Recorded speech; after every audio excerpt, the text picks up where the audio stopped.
The kitchen smelled like garlic and rosemary. Steam rose from the stove in soft curls, catching the warm light from the pendant lamps hanging above the marble counter. Ramon stood at the stove, his back to Monique, stirring something in a copper pot with careful, deliberate movements. He hummed quietly, some tune she didn't recognize. His shoulders relaxed beneath his light blue button-down shirt. From where she sat at the small breakfast nook by the window, Monique watched him with what anyone else might have mistaken for contentment. The scene was perfect, almost aggressively perfect. The kind of domestic harmony that belonged in a magazine spread about successful couples who had figured out the secret to happiness. But Monique wasn't feeling content. She was feeling numb. Her fingers traced the rim of her wine glass, the Chardonnay inside catching the light like liquid gold. 6 years of marriage.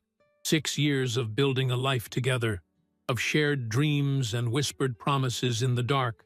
6 years of believing that what they had was real. And now, sitting in their tastefully decorated apartment, with its open floor plan and carefully chosen furniture, she felt like she was watching a play. Ramon was performing the role of devoted husband, and she, until very recently, had been playing the trusting wife. The phone on the counter buzzed. It was a small sound, barely audible over the sizzle of whatever Ramon was cooking. But to Monique, it might as well have been a gunshot. Her eyes shifted from her wine glass to the device lying face up on the white marble, just 3 feet away from where Ramon stood. The screen lit up with a notification, bright and accusatory in the dimming evening light. She couldn't see the full message from where she sat, but she could see enough. A name, Riley, and the preview of a text that made her stomach clench with a familiar, sickening recognition. "Hey, babe, I miss you so much. Can't wait to..." The rest was cut off by the character limit of the notification preview. Ramon didn't turn around. He kept stirring, kept humming, completely oblivious, or perhaps willfully ignorant. The phone's screen dimmed after a few seconds, then went dark, taking the message with it. But the damage was done. That brief glimpse had been enough. Monique set her wine glass down with exaggerated care, worried that if she gripped it any tighter, it might shatter in her hand. Her heart was pounding so hard she could feel it in her throat, in her temples, behind her eyes. Every muscle in her body screamed at her to stand up, to grab that phone, to throw it at his head and demand answers, to scream, to cry, to make him look at her and explain how he could stand there cooking dinner, pretending everything was normal, while messages like that arrived from another woman. But she didn't move, because this wasn't the first time. This was just the confirmation. For months now, maybe longer, Monique had felt it, that subtle shift in the atmosphere of their marriage, like a change in air pressure before a storm. Little things at first. Ramon coming home later than usual, always with reasonable explanations about traffic or last-minute meetings. The way he'd started keeping his phone face down on surfaces, when before he'd never cared. The new cologne that had appeared in their bathroom, expensive and musky, different from what he usually wore. When she'd asked about it, he'd said one of the guys at work had recommended it. Said he was tired of smelling the same way for years. Then there were the credit card statements. Monique handled most of their finances, a responsibility Ramon had been happy to hand over years ago, claiming he hated dealing with numbers. She'd noticed charges that didn't make sense. Dinners at restaurants they'd never been to together. A purchase from a jewelry store for $750, 3 weeks before her birthday. She'd gotten excited initially, thinking he was planning something special. But her birthday had come and gone with nothing more than a card and flowers from the grocery store. When she'd casually asked about the jewelry store charge, Ramon had looked at her with such convincing confusion that she'd almost believed him when he said it must have been a fraudulent charge. He'd even called the credit card company in front of her, reported it, got it reversed. She'd wanted to believe him. God, how desperately she'd wanted to believe him. But then she'd found the receipt. Crumpled in the pocket of a jacket he'd asked her to take to the dry cleaners. A receipt from that same jewelry store, dated exactly when the charge had appeared, for a white gold bracelet with a small diamond charm. $749.99, plus tax. Monique had never received that bracelet. She'd put the receipt back in the pocket, her hands shaking so badly she could barely fold it. She'd taken the jacket to the dry cleaners like he'd asked. And she'd said nothing. Because acknowledging it would make it real, and making it real would mean having to do something about it. So instead, she'd started paying attention. Really paying attention. She'd noticed the way he showered as soon as he got home from work, every single day without fail. The way his eyes would light up when his phone buzzed, then immediately dim when he saw it was just a notification from some app or a message from a friend.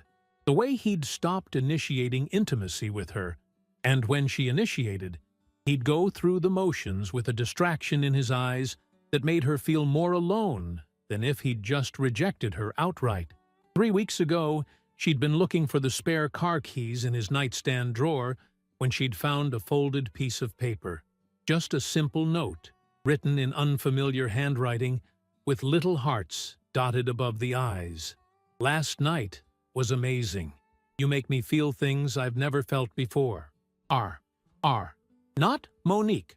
R for someone else. Someone who apparently made her husband feel things. She'd photographed the note with her phone before putting it back exactly as she'd found it. Added it to the growing folder of evidence she'd been collecting without fully admitting to herself why she was collecting it. And then, last week, she'd found hair. Long blonde hair on the passenger seat of Ramon's car. Monique's hair was brown with honey-colored highlights, and it barely touched her shoulders. This hair was different, lighter, longer. She'd held it up to the light coming through the car window, this single strand of proof that someone else had been in her husband's car. Someone who sat in the passenger seat. Someone who probably laughed at his jokes and touched his arm and made him feel young and exciting. She'd saved that hair too. Put it in a small Ziploc bag like she was collecting evidence for a crime. Which, in a way, she supposed she was. But tonight was different. Tonight wasn't just another small piece of a larger puzzle. Tonight was the picture complete, the truth undeniable. Because the name on that phone screen, Riley, wasn't new to Monique. She'd heard Ramon mention that name before. Riley Hartman, the new intern at his office. So bright, so eager to learn, so full of fresh ideas. Ramon had talked about Riley with an enthusiasm that had made something twist uncomfortably in Monique's gut even then. But she'd pushed the feeling down, told herself she was being paranoid, that Riley was probably just some kid fresh out of college who Ramon was mentoring. Except Riley wasn't texting him about work projects. Riley was texting him with words like babe and miss you, and God only knew what else was in the messages that Monique hadn't seen yet. Ramon turned from the stove, finally, holding a wooden spoon. He smiled at her. That same warm smile that had made her fall in love with him 9 years ago. Back when they'd both been different people with different dreams. Back when she'd believed that smile was only for her. "Dinner's almost ready," he said, his voice casual and light. "I made that chicken dish you love, the one with the lemon and thyme. And I picked up a bottle of that Chardonnay from the wine shop on 5th Street, the one you said you wanted to try." He'd remembered. Of course he'd remembered. That was the cruelest part of all of this. He was still attentive in so many ways, still thoughtful about the little things. It would have been easier if he'd been obviously neglectful, if he'd stopped caring altogether. But Ramon was too smart for that. He maintained the facade beautifully, seasoning his betrayal with just enough genuine kindness to keep her off balance. "That's sweet of you," Monique heard herself say, and she was almost impressed by how normal her voice sounded, how completely it masked the chaos raging inside her chest. Ramon turned back to the stove, and Monique's eyes went immediately to his phone, still lying there on the counter, dark and silent now. but full of secrets. Her mind raced through possibilities. She could wait until he went to the bathroom, grab the phone, read everything, confront him right here, right now, in this kitchen that smelled like garlic and betrayal. She could throw her wine glass at the wall and watch it shatter, watch his carefully constructed performance crumble along with it. But then what? He would deny it, or he would confess, and either way, it would be over. The marriage would end in this kitchen on a random Wednesday evening, with half-cooked chicken on the stove and unopened wine on the counter. And some small, stubborn part of Monique wasn't ready for it to end like that. Not with him in control of the narrative, not with her as the hysterical wife who couldn't handle the truth. No, if this marriage was going to end, and she was increasingly certain that it was going to end on her terms, an idea began to form in her mind. Dangerous, possibly insane, but satisfying in a way that a simple confrontation could never be. Her eyes narrowed slightly as she watched Ramon's back, watched the way he moved around their kitchen with such casual comfort, so secure in his deception. He thought he was clever, thought he'd covered his tracks well enough, thought his wife was too trusting, too comfortable, too dependent on their shared life to ever question him seriously. He was wrong. Monique picked up her wine glass and took a slow sip, her mind already working through the details of what she was about to do. Her heart was still pounding, but it wasn't just anger anymore. It was something else, something colder and sharper. Determination. "I'm going to use the bathroom real quick," she said, standing up from the breakfast nook with her wine glass still in hand. Ramon glanced over his shoulder, nodded with that same easy smile. "Sure, babe. Dinner will be ready in about 10 minutes. Babe. The same word Riley had used in that text message. The casual endearment that he tossed around so freely, giving it to both his wife and his mistress like it meant nothing. Like the word itself was as empty as their marriage vows had apparently become. Monique walked past him, her footsteps quiet on the hardwood floor. As she passed the counter, she let her free hand trail along the marble surface, her fingers stopping just inches from his phone.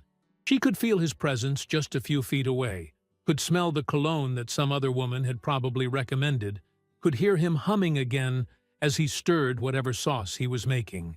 She didn't take the phone. Not yet. That would be too obvious, too risky. Ramon would notice immediately, and the whole plan forming in her mind would fall apart before it even began. Instead, she continued to the bathroom, closed the door behind her, and stood in front of the mirror. The woman looking back at her had brown hair with honey highlights that caught the light, hazel eyes that had seen too much in the past few months, and a face that somehow managed to look calm despite everything churning beneath the surface. She was 39 years old, successful in her career as a marketing director, educated, intelligent, and until very recently, she'd thought she was happily married. How had she missed it? Or rather, how had she let herself miss it for so long? All those little signs, those tiny red flags that she'd explained away or ignored because acknowledging them would have meant admitting that her marriage was a lie, that the man she'd built a life with, the man she'd trusted completely, was capable of this kind of betrayal. But she knew now, and unlike Ramon, who thought he was getting away with something, Monique wasn't going to waste this knowledge. She was going to use it. She set her wine glass on the bathroom counter and pulled out her phone. Her hands were steadier now, her breathing more controlled.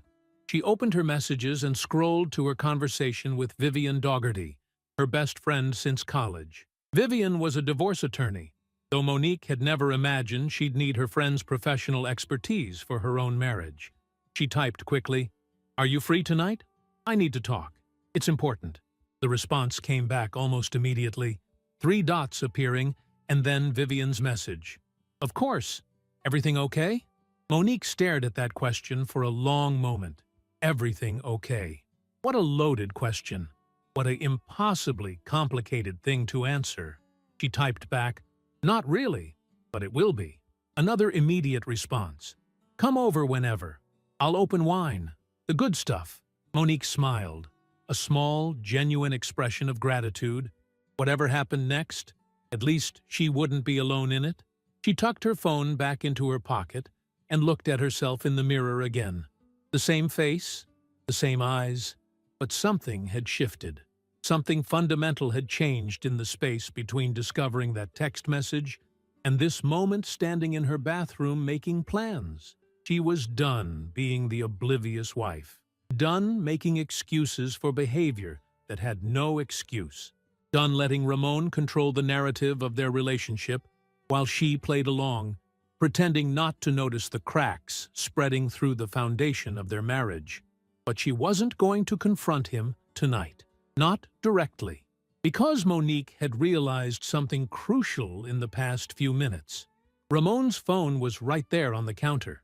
His attention was entirely focused on cooking dinner, on maintaining this performance of domestic bliss. And she knew his passcode. Of course she knew it. It was their wedding anniversary. 08/03/2016. August 3rd, 2016. The day they'd promised to love each other forever. The irony was almost poetic. Monique took a deep breath, picked up her wine glass, and opened the bathroom door. She could hear Ramon in the kitchen, still humming, still completely unaware that his carefully constructed double life was about to come crashing down around him. Just not in the way he might have expected if he'd ever bothered to consider the possibility of getting caught. She walked back to the kitchen, with purpose now, each step deliberate. Ramon had his back to her again, transferring chicken from a pan to a serving dish. The phone sat exactly where it had been before, waiting. "Need any help?" Monique asked, keeping her voice light and casual. "Nah, I got it," Ramon replied without turning around, just grabbing plates. "Could you get the silverware, though?" "Sure." This was it. The silverware drawer was right next to where his phone lay on the counter. Monique moved to the drawer, opened it with her left hand, while her right hand moved with practiced casualness toward the phone. Her fingers closed around it, and for a second, her heart stopped. This was the moment. If he turned around right now, if he saw her holding his phone, everything would explode immediately. But he didn't turn around. He was too focused on arranging the chicken just right on the serving platter, too confident in his own deception to imagine that his wife might be doing some deceiving of her own. Monique's thumb moved to the home button. The screen lit up, asking for a passcode, 08/03/2016. She entered it quickly, her fingers surprisingly steady despite the adrenaline flooding her system. The phone unlocked, and there it was, his message app, with a red notification bubble showing unread messages. She opened it, and Riley Hartman's name was right at the top of the conversation list. Monique tapped it, and a waterfall of messages appeared. Weeks' worth of conversations. Months, maybe. She scrolled up quickly, her eyes scanning the words that confirmed every suspicion, every fear, every late-night worry that she'd tried to convince herself was just paranoia. "Miss you already. Last night was incredible. When can I see you again? I can't stop thinking about you." And Ramon's responses, equally damning. "You're all I think about. Soon, I promise. Being with you makes me feel alive again. Alive again." As if their marriage, their life together, was death by comparison. Monique's vision blurred for a second, tears threatening to break through the controlled facade she'd been maintaining. But she blinked them back, forced herself to focus. This wasn't the time for grief. This was the time for action. She scrolled down to the most recent message, the one that had appeared while she sat at the breakfast nook watching her husband cook. "Hey, babe. I miss you so much. Can't wait to see you tomorrow. I've been thinking about you all day. You make me so happy." Tomorrow. They had plans to meet tomorrow. While Monique would be at work, trusting that her husband was also at work, he'd actually be with Riley, doing God only knew what, feeling alive. An idea struck her. Wild, reckless, absolutely perfect. Her fingers moved across the screen before she could second-guess herself. She deleted Riley's most recent message first, making sure Ramon wouldn't see it when he eventually checked his phone. Then she composed a response, typing as Ramon, her heart pounding so hard she was amazed he couldn't hear it across the kitchen. "Hey, beautiful. Change of plans. Can you come over tonight instead? My wife has plans with her friend. She won't be home. Would love to see you." She read it over once, twice, making sure it sounded like something Ramon would write, casual enough to seem normal, but enticing enough that Riley would jump at the opportunity. Then, before she could lose her nerve, she hit send. The message showed as delivered immediately. 3 dots appeared almost instantly as Riley began typing a response. Monique watched them. These 3 little dots that represented her husband's mistress on the other end, eager and unsuspecting. The response came through, "Really? Tonight? That would be amazing.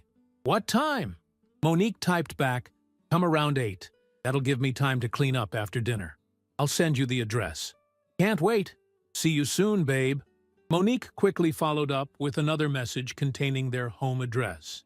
The same address that was on their mortgage, their tax documents, their wedding invitations from 6 years ago. She was inviting her husband's mistress to their home, to the apartment they'd furnished together, where they'd celebrated anniversaries and birthdays and quiet Sunday mornings. The audacity of what she was doing should have frightened her. Maybe it would, later. But right now, all Monique felt was a cold, crystalline clarity. She took screenshots of the conversation, sent them to her own phone using Ramon's messaging app, then carefully deleted the evidence of sending those screenshots. She cleared the recent messages from Riley, leaving just enough of their earlier conversation to seem normal if Ramon glanced at his phone, but not so much that he'd notice the new messages were missing. Then she set the phone back down on the counter, exactly where it had been, and picked up the silverware from the drawer as if nothing had happened. The entire operation had taken less than 2 minutes. "Got them," she said, her voice somehow steady as she carried forks and knives to the small dining table they usually ate at. Ramon turned around, finally, carrying the serving dish with the chicken. He'd arranged it beautifully, garnished with fresh herbs and lemon slices, the kind of presentation that would have made her smile and kiss his cheek and tell him he was wonderful, back when she'd believed that these gestures meant something real. "Perfect timing," he said, setting the dish on the table. "This is going to be delicious." Monique looked at him, really looked at him, at the man she'd married, the man she'd trusted with her heart and her future and her faith. He looked the same as he always had. Same dark hair starting to gray at the temples, same brown eyes, same slight dimple in his left cheek when he smiled. But she saw him differently now, saw the lie beneath the charm, the selfishness beneath the thoughtfulness. "I'm sure it will be," she said, and sat down at the table. Ramon sat across from her, serving her a generous portion before serving himself. He poured wine into both their glasses, the good Chardonnay from the wine shop on 5th Street. He raised his glass in a toast. "To us," he said, his smile warm and genuine-looking. "To many more years of happiness together."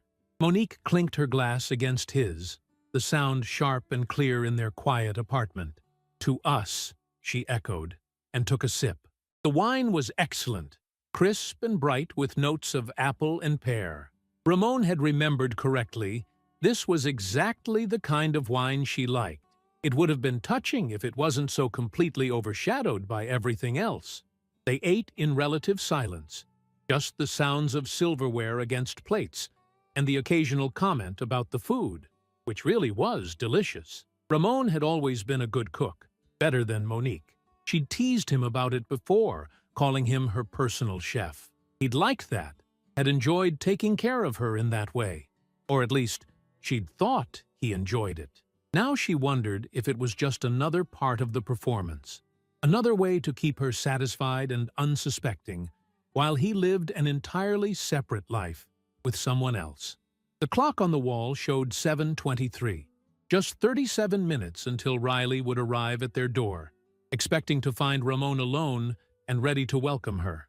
37 minutes until Monique's careful plan would either work perfectly or explode catastrophically in her face. But she was ready. Whatever happened, she was ready. Ramon's phone buzzed on the counter. His eyes flicked toward it instinctively. That little tell that Monique had noticed so many times before. The way his attention would sharpen whenever his phone made a sound, as if every notification might be something important. Or rather, someone important. "You should check that," Monique said, keeping her voice light. "Might be work." Ramon hesitated, then stood up and walked to the counter.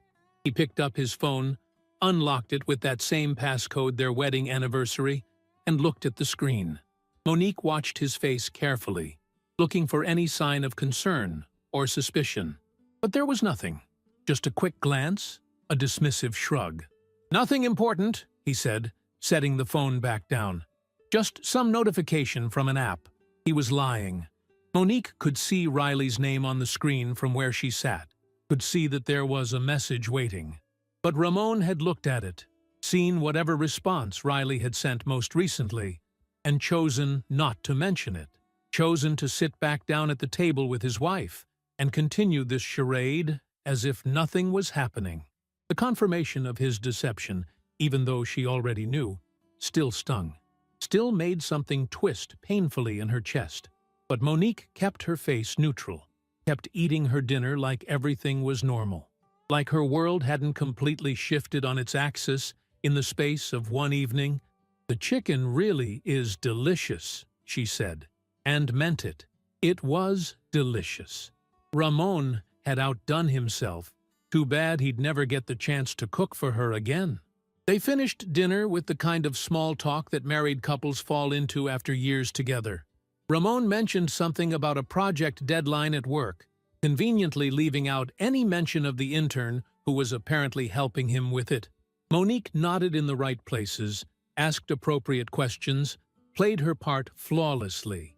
She told him about her day at the marketing firm, about the difficult client who kept changing their mind about the campaign direction, about her boss who was considering her for a promotion to senior director. Ramon smiled and said he was proud of her, said she deserved the promotion, said all the right things while his phone sat on the counter, full of messages to another woman. The clock ticked toward 8, 7:45, 7:50.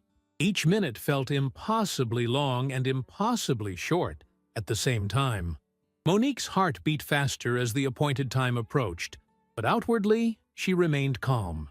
She helped Ramon clear the dishes, rinsed plates while he loaded the dishwasher, this domestic routine they'd perfected over 6 years of marriage. "I was thinking," Ramon said as he wiped down the counter, "maybe we could watch that documentary you mentioned, the one about the national parks." Monique almost laughed.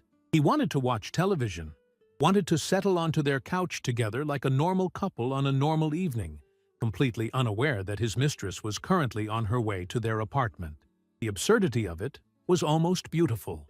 "Actually," Monique said, drying her hands on a kitchen towel, "I think I might call Vivian. See if she wants to grab drinks or something. We haven't caught up in a while." Ramon's face showed the briefest flash of something relief, maybe before settling back into casual disappointment. "Oh, okay. That sounds nice. Girls' night?" Something like that. Monique pulled out her phone, made a show of texting Vivian, even though she'd already arranged everything earlier. "She says she's free. I might head over there around 8. Perfect timing. She'd be leaving right when Riley would be arriving." The synchronicity was almost poetic. Ramon nodded, trying to look supportive, even though Monique could see the excitement dancing behind his eyes. His wife would be out of the apartment. He'd have the place to himself. Except, of course, he thought he'd be alone. Thought he could maybe call Riley, invite her over now that his schedule had unexpectedly cleared.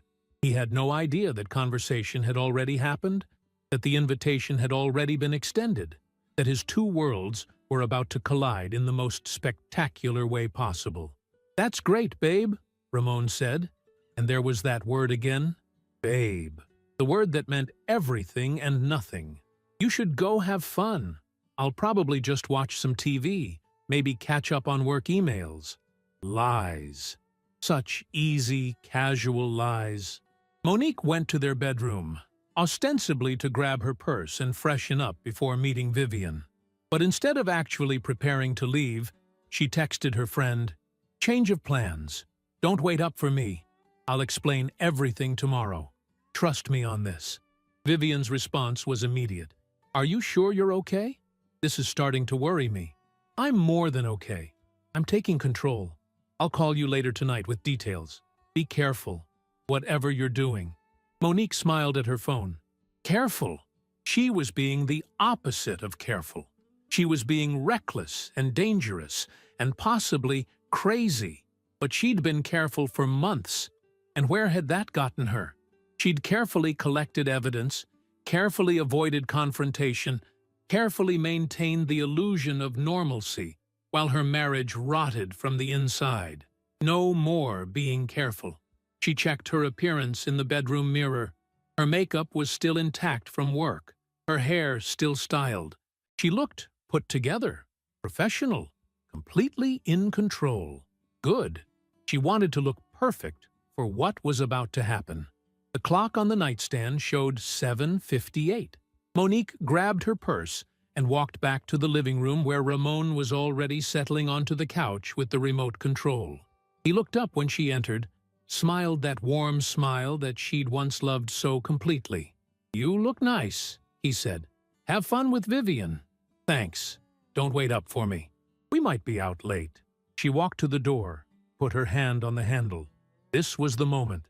Once she walked out, there would be no going back.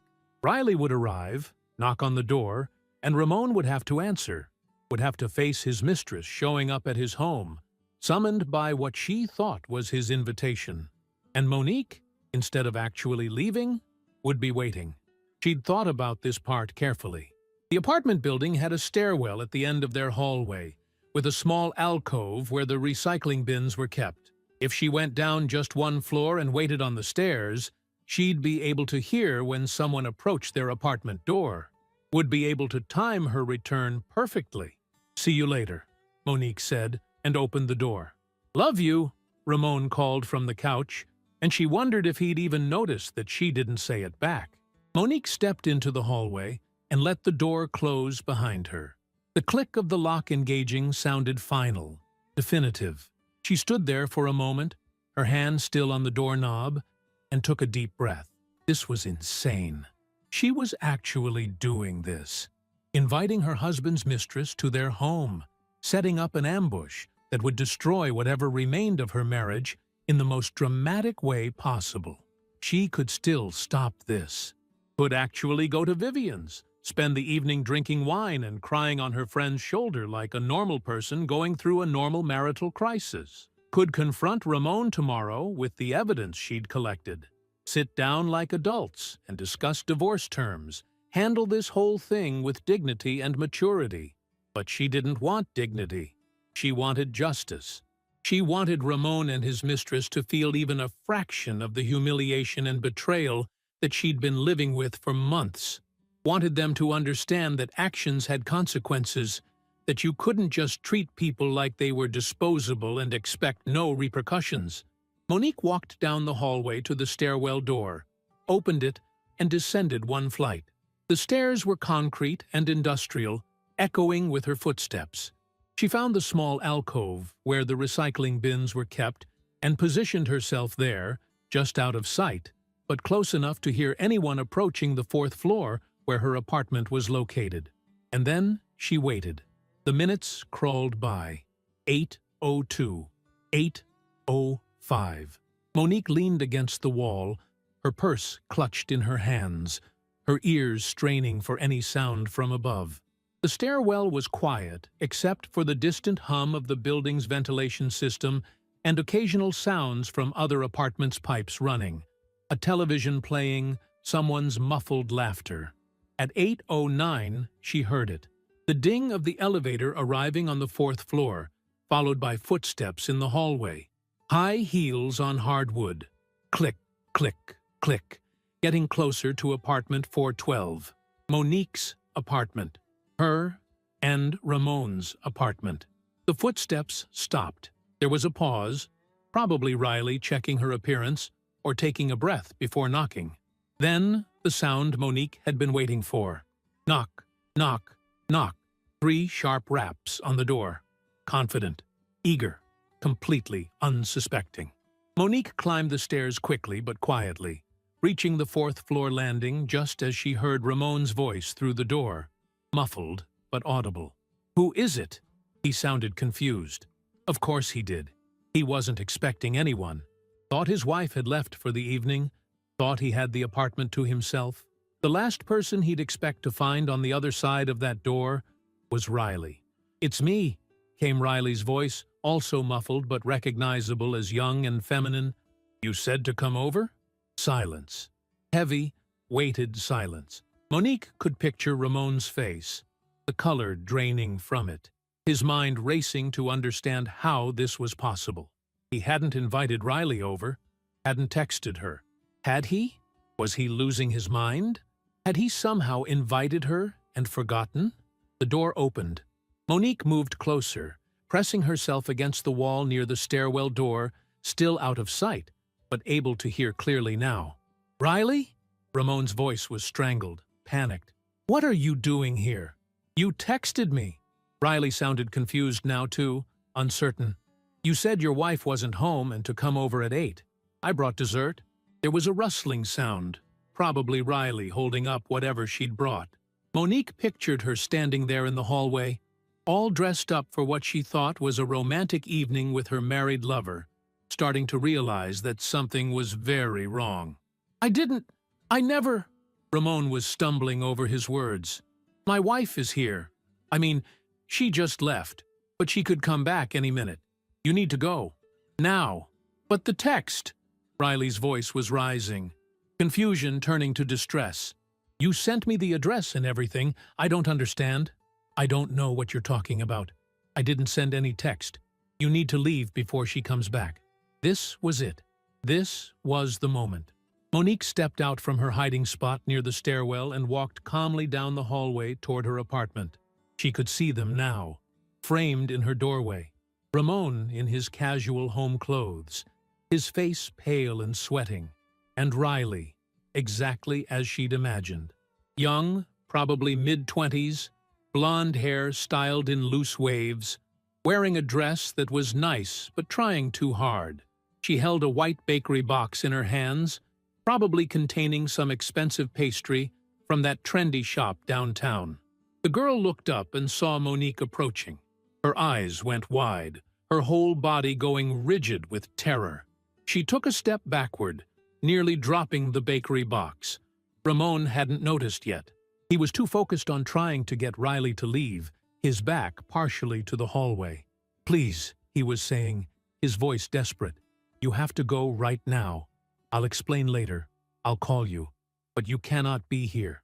"I don't think she's going anywhere," Monique said, her voice cutting through Ramon's panic like a knife. Ramon spun around, and the look on his face would have been comical if the situation weren't so devastating. His mouth fell open, his eyes darting between Monique and Riley like a trapped animal looking for an escape route. All the color that had drained from his face earlier was completely gone now, leaving him gray and sick-looking. "Monique," he gasped. "I thought you... What are you?" "I can explain." "Can you?" Monique walked closer, her heels clicking on the hardwood with the same confident rhythm that Riley's had just minutes before. "I'd love to hear this explanation. I really would." She reached the doorway and looked directly at Riley for the first time. Up close, the girl was prettier than Monique had expected, which somehow made it worse. She had clear skin, bright blue eyes currently filled with tears, and that kind of effortless youth that no amount of expensive skincare could replicate. This was who Ramon had chosen, this girl who could have been anyone, who had nothing special about her except that she wasn't his wife. "Hi there," Monique said, and her voice was so calm it surprised even her. "You must be Riley, the intern. I've heard so much about you." Riley's mouth opened, but no sound came out. The bakery box trembled in her hands. "Actually," Monique continued, I think we should all go inside and have a chat. Don't you agree? Monique, please. Ramon tried to step between them, his hands raised placatingly. This isn't, we don't need to. Oh, but we do. Monique's eyes were steel. See? Riley came all this way because she received a text invitation from you, from your phone, telling her to come to our home because I wouldn't be here. She probably got all dressed up, bought something special from that bakery, maybe spent an hour doing her hair and makeup. It would be rude to send her away now without at least offering her something to drink. I should go, Riley whispered, her voice shaking. She tried to turn away, to flee down the hallway toward the elevator. If you take one single step toward that elevator, Monique said, and her voice dropped to something cold and sharp.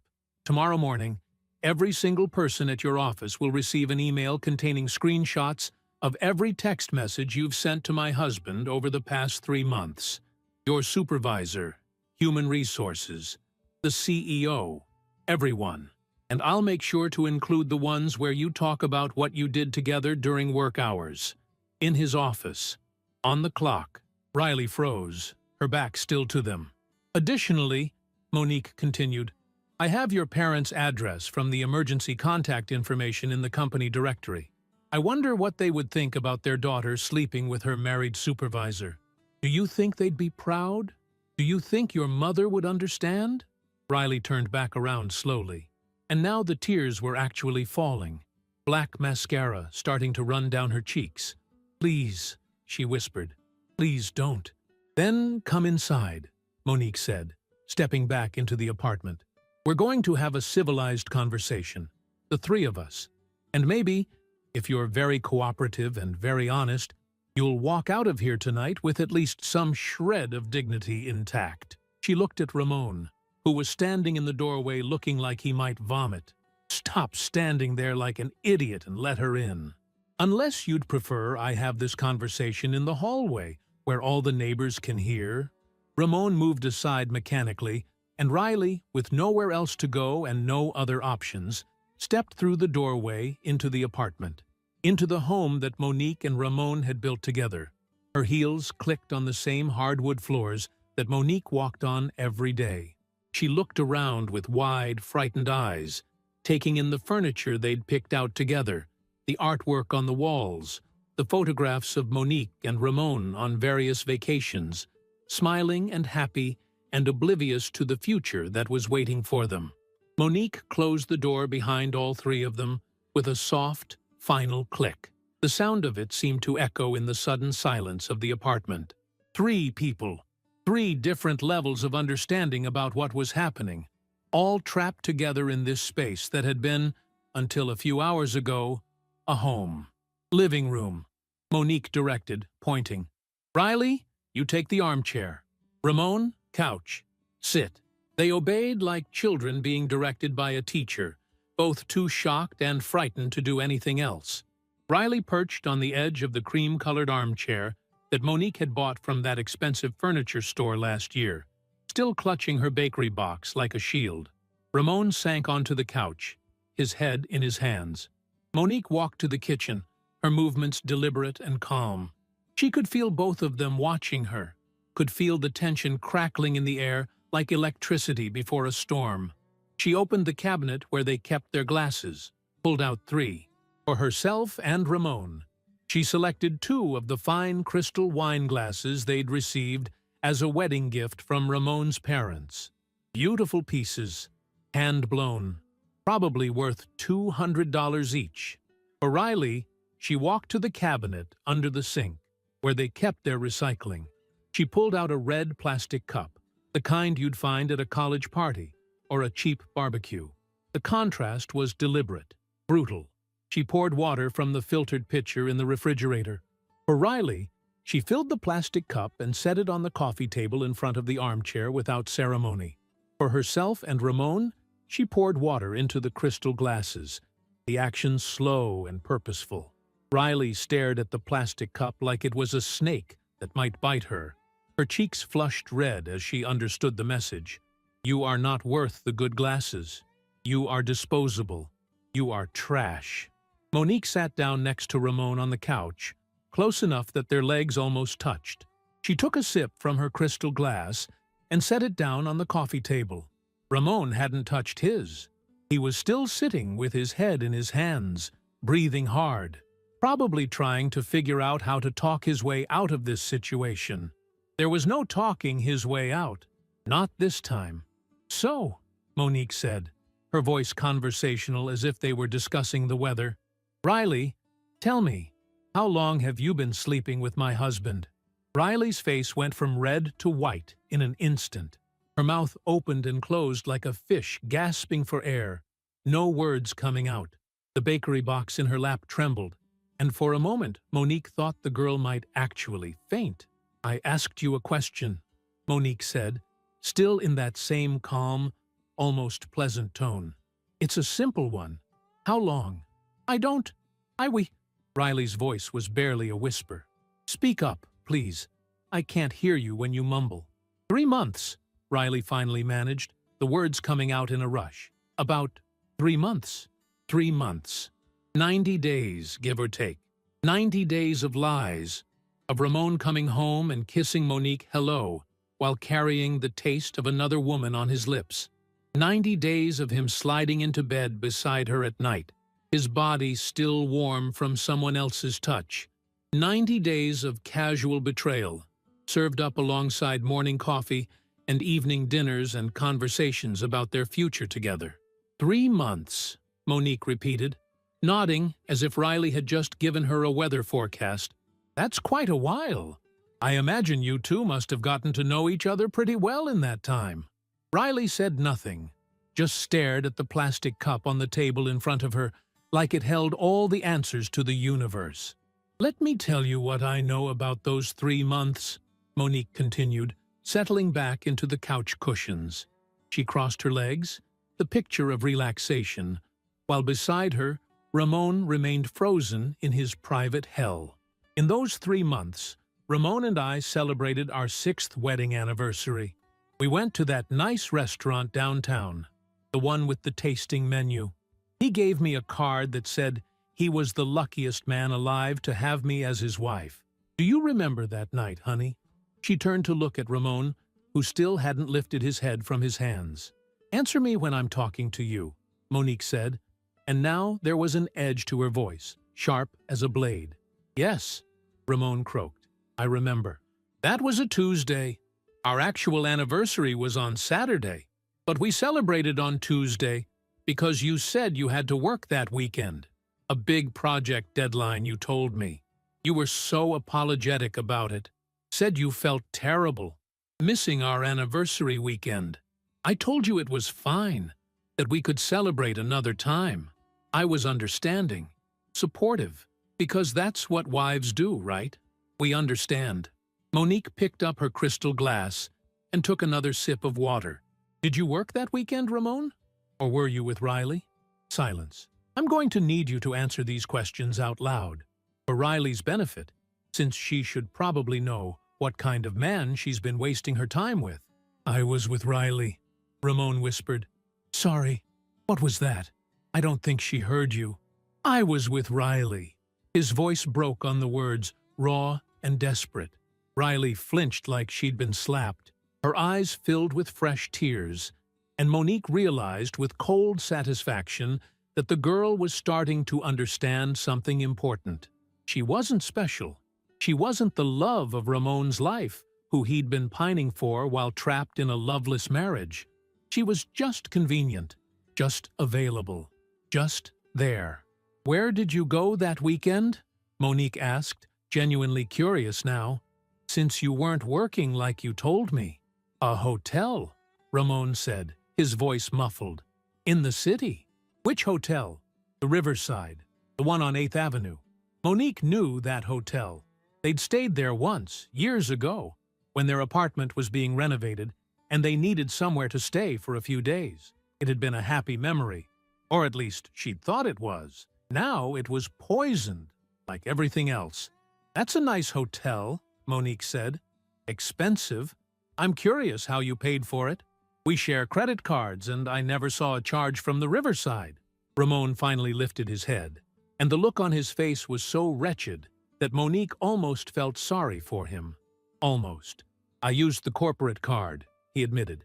The corporate card. Monique let that sink in. The card that's supposed to be used for business expenses only. "You committed expense fraud to spend our anniversary weekend with a woman who isn't your wife. That's bold." She turned back to Riley. "Did you know that? Did you know he was stealing from his company to pay for your romantic getaways?"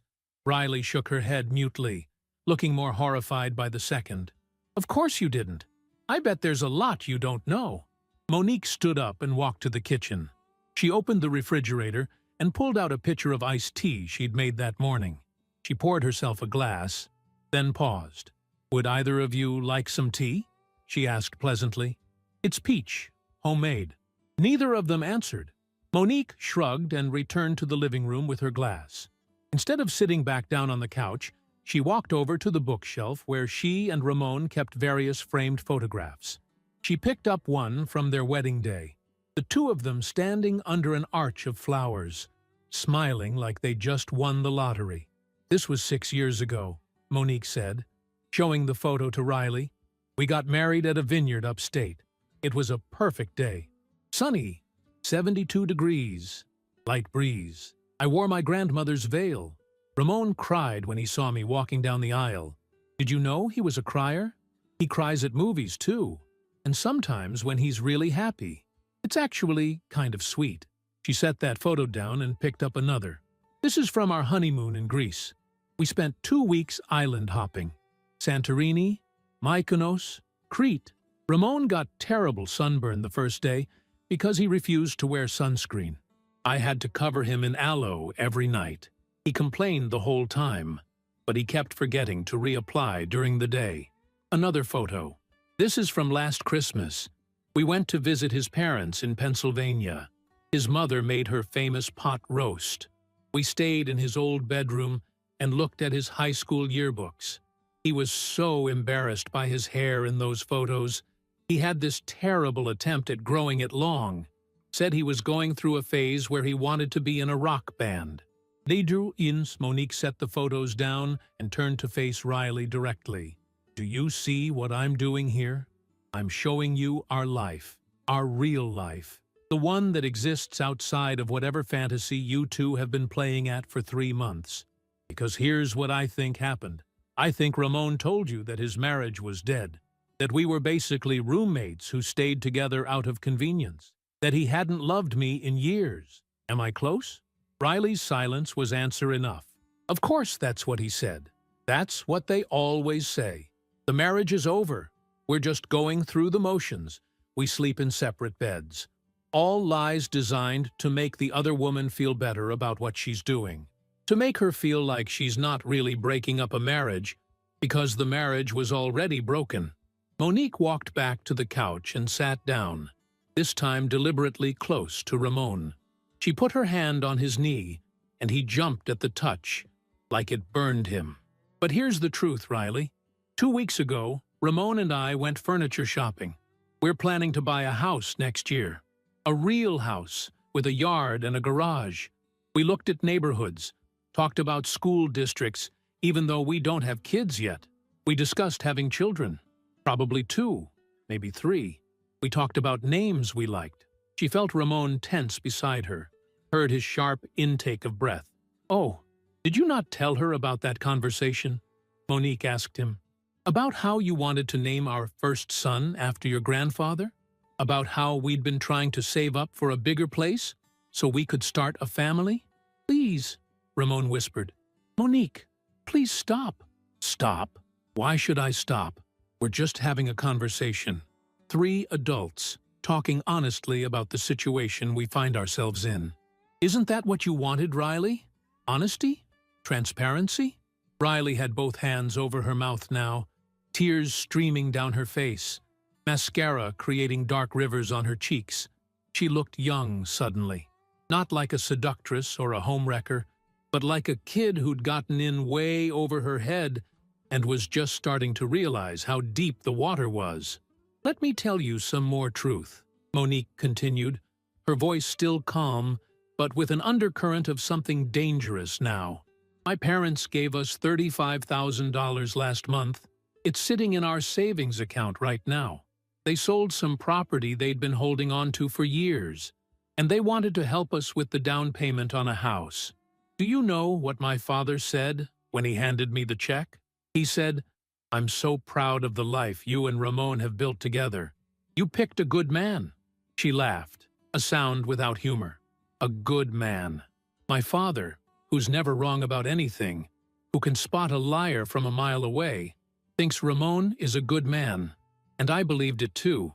I believed it right up until I saw that text message on your phone tonight.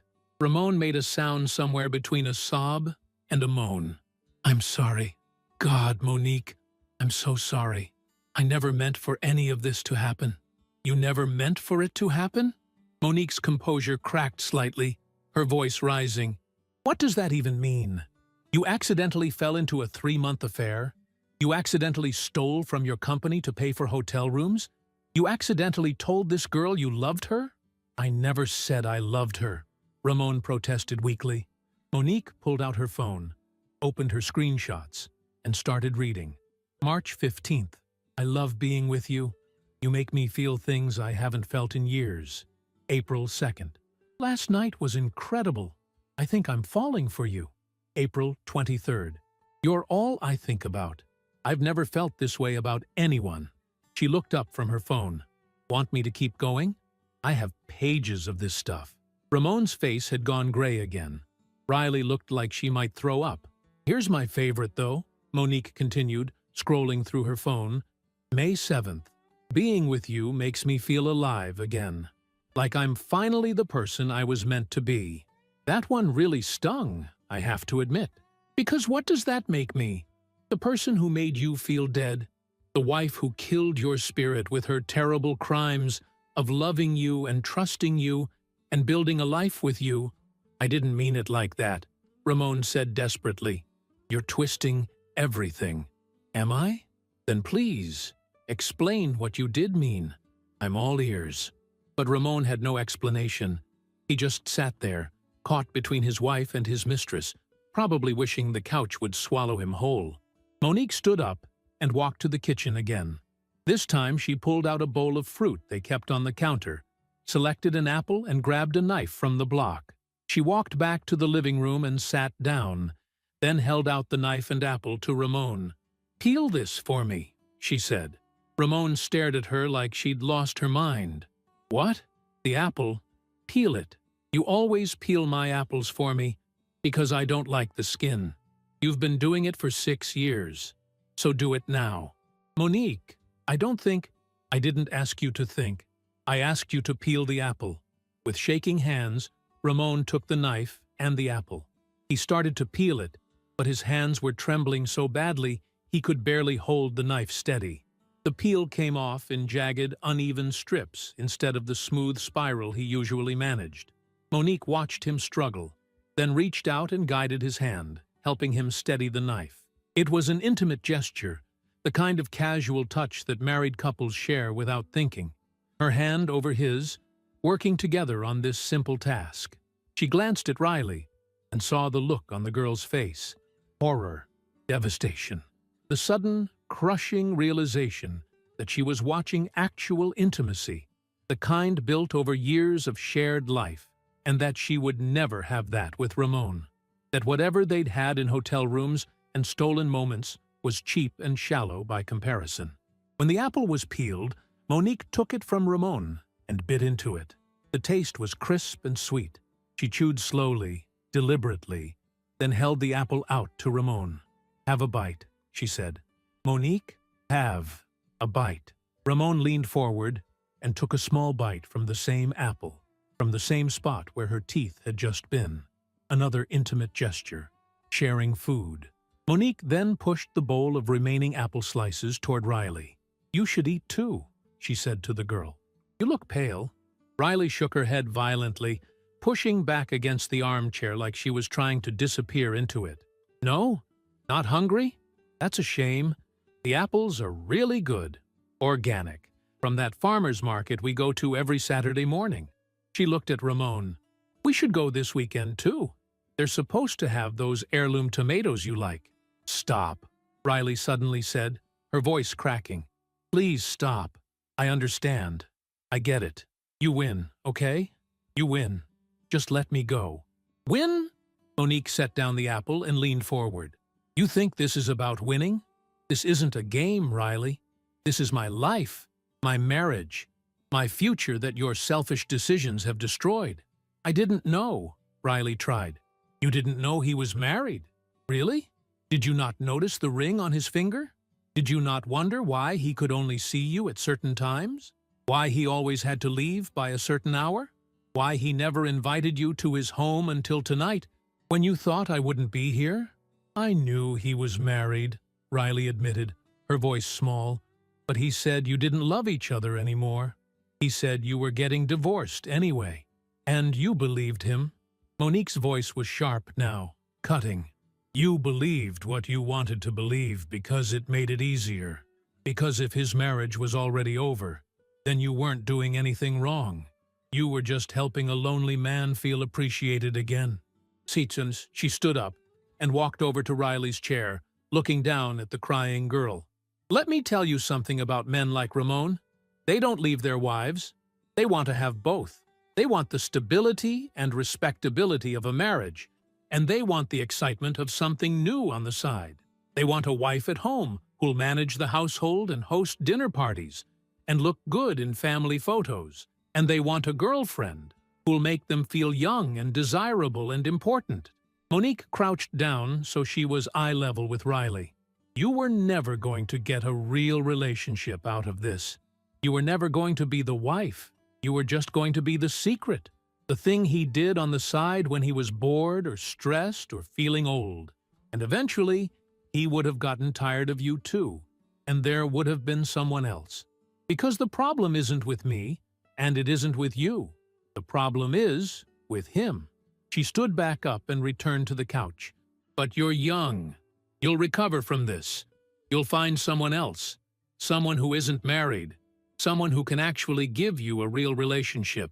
In a year or two, this will just be an embarrassing story you tell your friends when you've had too much wine.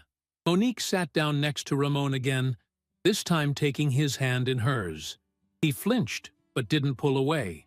You want to tell her? Or should I? She asked him. Tell her what? Ramon's voice was hoarse. About how this ends. About what happens next. Ramon said nothing, just stared at their joined hands like he was seeing them for the first time. Fine, I'll tell her. Monique looked at Riley. Here's what's going to happen. You're going to leave here tonight, and you're going to forget this ever happened. You're going to delete every text message, every photo, every piece of evidence that you and Ramon ever had anything other than a professional relationship. You're going to go to work on Monday and treat him exactly like you would treat any other supervisor. Polite, professional, distant. Monique, what are you? Ramon started, but she squeezed his hand hard enough to hurt. I'm not finished, she said. Riley is going to do all of this because if she doesn't, I will make good on my earlier threat. Every person at your company will know exactly what you did. Your parents will receive a detailed account with screenshots. And I'll make sure that every potential employer who runs a background check on you finds out exactly why your internship ended early. But I haven't, Riley started. Yet, Monique interrupted. You haven't ended your internship yet, but you will. You're going to resign on Monday? You're going to write a very professional letter about how you've been offered another opportunity elsewhere, and you're giving your 2 weeks' notice. And then you're going to work those 2 weeks without incident. And then you're going to disappear from Ramon's life completely. Riley was crying harder now, silent sobs shaking her shoulders. That's not fair. I worked hard for that internship. I need it for my resume.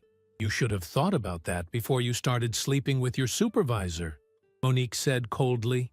Actions have consequences. Consider this a lesson learned. She turned back to Ramon. As for you, Ramon finally looked at her, and his eyes were red-rimmed and desperate. Monique, please, I love you. I made a terrible mistake, but I love you. We can fix this. We can go to counseling. We can work through it. Please don't throw away 6 years of marriage over one mistake. One mistake? Monique's laugh was bitter. This wasn't a mistake. A mistake is forgetting our anniversary or buying the wrong brand of coffee. This was a choice. Actually, it was hundreds of choices. Every time you texted her, every time you met her, every time you lied to me, those were choices. Don't insult me by calling it a mistake. What do you want me to say? Ramon's voice broke. Tell me what you want me to say, and I'll say it. Tell me what you want me to do, and I'll do it. Just don't leave me. Please don't leave me. Monique pulled her hand away from his. I want you to understand something. Right now, in this moment, I hate you more than I've ever hated anyone in my entire life. I hate you for what you did. I hate you for lying to me. I hate you for making me feel crazy when I questioned things that turned out to be true. I hate you for wasting 6 years of my life. And most of all, I hate you for making me sit here and play this role, making me be the angry wife confronting the other woman, making me into some cliché from a bad TV drama. She stood up and walked to the door, picked up her purse from where she'd set it when she came back inside. Riley, you can go now. Don't forget what I told you. Resignation letter on Monday. 2 weeks' notice. And if I ever see or hear about you contacting my husband again, the deal is off. Riley scrambled to her feet, still clutching the bakery box she'd brought. She looked at Ramon like she was waiting for him to say something, to defend her or protect her, or at least acknowledge what they'd shared. But Ramon just sat on the couch, his head in his hands again, silent. The girl's face crumpled as she realized he wasn't going to fight for her, wasn't going to object to Monique's demands or try to make some dramatic declaration of love. He was just going to let her go without a word, proving everything Monique had said about being disposable. Riley walked to the door, her heels clicking on the hardwood one last time. She paused at the threshold, looked back once more at Ramon, and then she was gone. The door closed behind her with a soft click. And then it was just Monique and Ramon, alone in the apartment that had been their home, surrounded by 6 years of shared memories that now felt tainted and false. Monique walked back to the couch, but didn't sit down. She looked down at her husband, this man she'd promised to love forever, and felt nothing but cold emptiness. "Stand up," she said. Ramon stood, unsteady on his feet. "Go to the bedroom. Pack a bag. Enough for a few days." "What?" "Monique, no. Please. We need to talk about this." "We just talked about it. For the past hour, we talked. Now, I want you to pack a bag and leave." "Where am I supposed to go?" "I don't care. Stay with a friend. Get a hotel. Sleep in your car. But you're not staying here tonight." "This is my home too," Ramon said, and there was a flash of something defensive in his voice. "Is it? Because it seems to me that you already have another home. The one you've been building with Riley for the past 3 months. Those hotel rooms, those secret meetups, that whole other life you've been living. So go live in that. Get out of mine." Ramon opened his mouth to argue, but something in Monique's face must have told him it was pointless. He walked to the bedroom like a man heading to his own execution. Monique followed, standing in the doorway while he pulled a duffel bag from the closet and started throwing clothes into it. Jeans, shirts, underwear, socks. The mundane details of leaving. He paused at his nightstand, looked at the photo of them that sat there in a silver frame. Taken on vacation in California, both of them wind-blown and laughing on some beach. He reached for it. "Leave it," Monique said. "It's just a photo." "I said leave it. Take what you need, nothing else." Ramon dropped his hand and zipped up the duffel bag. He walked past her without looking at her face, grabbed his keys from the bowl by the door where they always kept them. He paused with his hand on the doorknob. "I really am sorry," he said quietly. "For what it's worth, I really am sorry." "It's not worth anything," Monique replied. "Sorry doesn't fix this. Sorry doesn't give me back the time I wasted. Sorry doesn't erase what you did. So keep your sorry. I don't want it." Ramon left. The door closed behind him. and Monique stood alone in the apartment, in the sudden silence that felt like it might suffocate her. She waited until she heard the elevator ding, heard it descend with her husband inside, carrying him away. Then, and only then, did she allow herself to break. She sank down onto the floor right there in the entryway, her back against the wall, and let the tears come. They'd been building for hours, days, months maybe. All the times she'd swallowed her suspicions, all the times she'd told herself she was imagining things, all the times she'd chosen to trust when she should have been questioning. It all came pouring out now in racking sobs that left her gasping for air. The apartment was quiet except for the sound of her crying.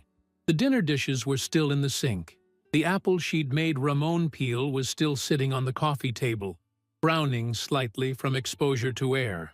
The plastic cup she'd given Riley was still there too, full of water that the girl had never drunk. Evidence of the strangest, most painful evening of Monique's life, scattered around her home like debris from an explosion. She cried until she had nothing left, until her eyes were swollen, and her throat was raw, and her chest ached from the force of it. Then she pulled out her phone and called the only person who would understand. Vivian answered on the first ring. "Monique, are you okay? What happened? Can you come over?" Monique asked, her voice wrecked. I just need you to come over." "I'm already in my car," Vivian said. "I'll be there in 15 minutes. "Thank you," Monique whispered. "Whatever happened, we'll get through it. I promise. Just hang on." Monique hung up and let her head fall back against the wall. Through the window, she could see the city lights twinkling, the world going on like normal, while hers was falling apart. People in other apartments having normal evenings, normal conversations, normal lives. She'd thought she had that once. A normal life, a good marriage, a future to look forward to. But it had all been an illusion, as insubstantial as smoke.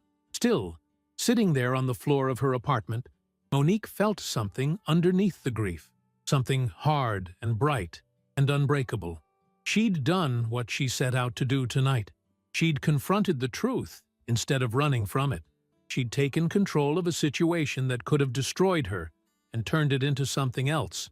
A statement, a declaration that she wouldn't be made a fool of, that she wouldn't sit quietly while her life was torn apart. It wasn't over yet. There would be lawyers and division of assets and all the ugly practicalities of divorce. There would be hard conversations and harder decisions. But she'd already taken the first step, the hardest one. She'd looked at the truth and hadn't flinched.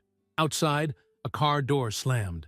Footsteps in the hallway, quick and purposeful. A knock on the door. "Monique, it's me. Let me in." Monique stood up on shaking legs and opened the door.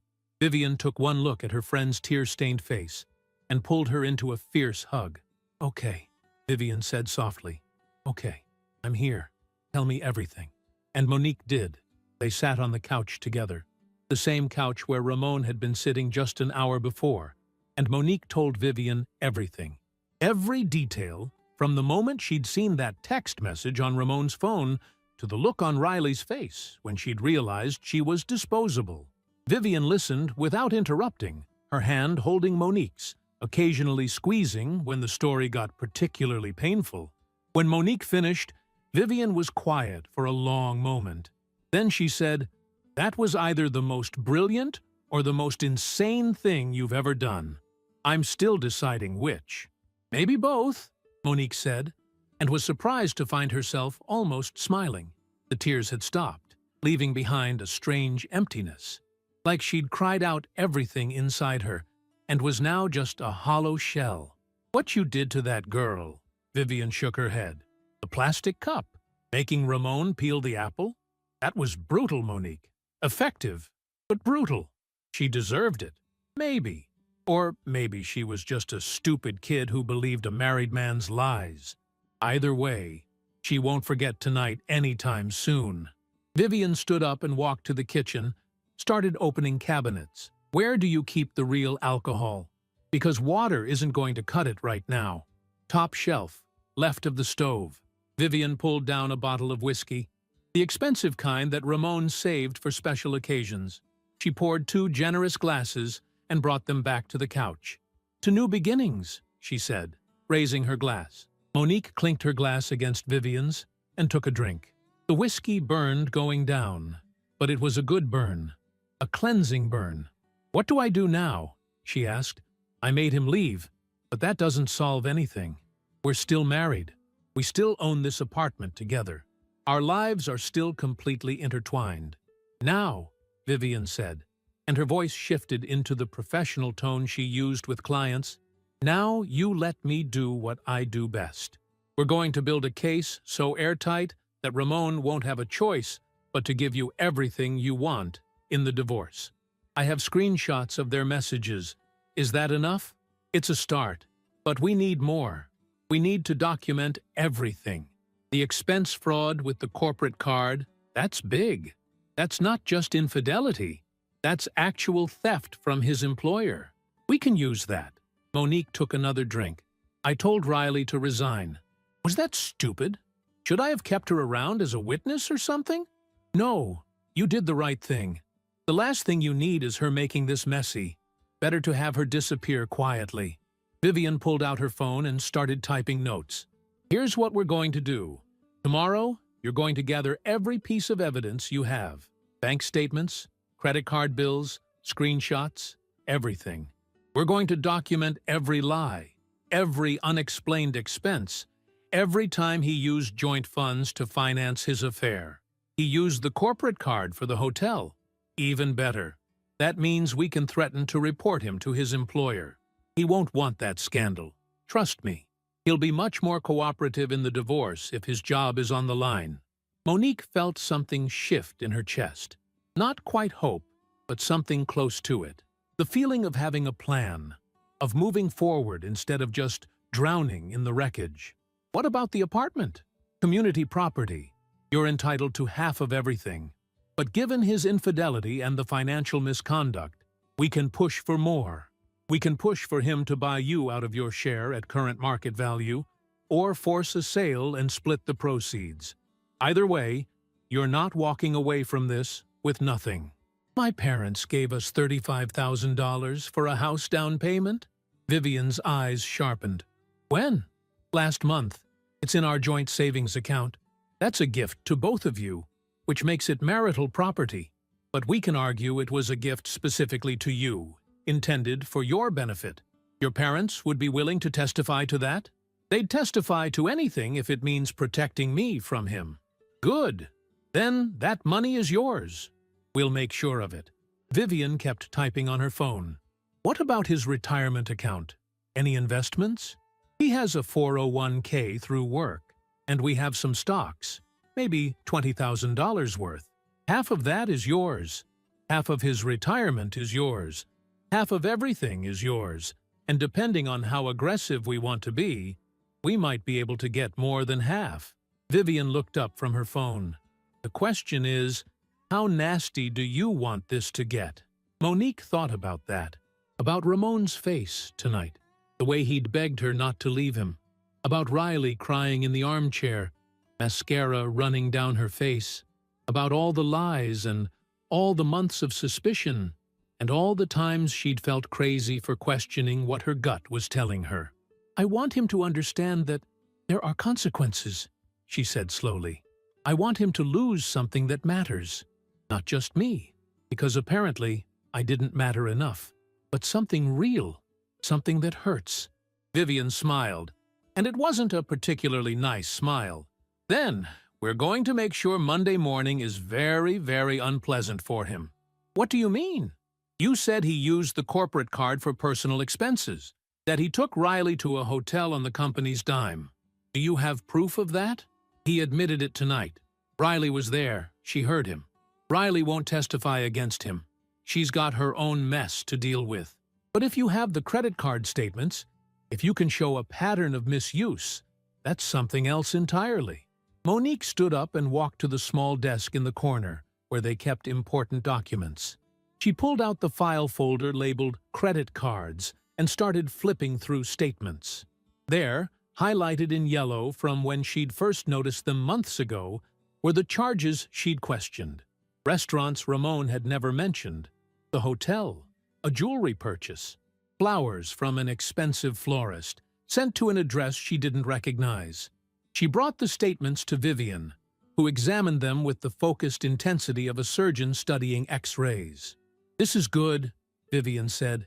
"This is really good. These are clear violations of corporate policy. Most companies have zero tolerance for this kind of thing. So what do? We write a very detailed, very professional email to Ramon's Human Resources Department. We don't make it personal. We don't mention the affair specifically. We simply provide documentation showing that an employee has been misusing corporate funds, and we suggest that they investigate the matter thoroughly. Won't they know it came from me? We'll send it from a generic email account. Make it look like it came from someone inside the company who noticed irregularities. By the time they trace it back, if they even bother, the damage will already be done." Monique sat back down, her mind racing. What will happen to him? At minimum, suspension while they investigate. More likely, termination. Corporate theft is serious, Monique. Companies don't mess around with that. And if they fire him for cause, he won't get severance, won't be able to collect unemployment. He'll be blacklisted in his industry. The thought should have made her feel guilty. Ramon was her husband, had been her husband for 6 years. She'd loved him once. Maybe still loved some version of him that had existed before all of this. Destroying his career seemed cruel, excessive even. But then she remembered the look on his face when he'd admitted to spending their anniversary weekend with Riley. Remembered him standing in their kitchen cooking dinner while messages from his mistress lit up his phone. Remembered 6 years of what she'd thought was a good marriage, revealed to be a carefully constructed lie. "Do it," she said. "Send the email." Vivian looked at her carefully. "Are you sure? Once we do this, there's no taking it back. This will destroy him professionally. He destroyed our marriage. He destroyed my ability to trust. He destroyed 6 years of my life. Why should his career be protected when nothing else is?" "Okay." Vivian pulled out her laptop. "Then, let's do this right. We need to make it look professional, like it's coming from someone who's genuinely concerned about company resources being misused, not from a vengeful spouse." They spent the next hour crafting the email. Vivian wrote it in her professional attorney voice, clinical and detached. She attached scans of the credit card statements with the relevant charges highlighted. She included dates, amounts, and locations. She noted that the charges appeared to be personal in nature, including romantic dinners and hotel stays, and suggested that the company might want to investigate whether other expenses had been similarly misused. It was damning. Objective and professional, but absolutely damning. "We should include something about the relationship with the intern," Vivian said. "That's another violation. Supervisors aren't supposed to have relationships with people they oversee. It's in every corporate handbook." "But I told Riley to resign. Won't that look suspicious if we report it right after she quits?" "She hasn't resigned yet. She won't even write the letter until Monday. We send this email Sunday night, late. It'll be waiting in the HR inbox first thing Monday morning. They'll start investigating before Riley even has a chance to submit her resignation." Monique thought about Riley, about the girl's tear-stained face, and the bakery box she'd brought for a romantic evening that had turned into a nightmare. Part of her felt sorry for what was about to happen to her, but only a small part. "Send it," she said again. "Not yet. We need to be strategic about timing, but we'll get it ready to go." Vivian saved the draft email and closed her laptop. "Now, let's talk about what happens next for you. Where do you want to be a year from now?" The question caught Monique off guard. She'd been so focused on the immediate crisis, on the anger and betrayal and the need to make Ramon pay, that she hadn't thought about the future, about what came after all of this. "I don't know," she admitted. "I haven't thought that far ahead." Start thinking, because divorce isn't just about ending something, it's about beginning something else. You're 39 years old. You have a good career. You're smart. You're beautiful. This isn't the end of your life, Monique. It's just the end of this chapter. It doesn't feel that way right now. I know. Right now it feels like everything is falling apart.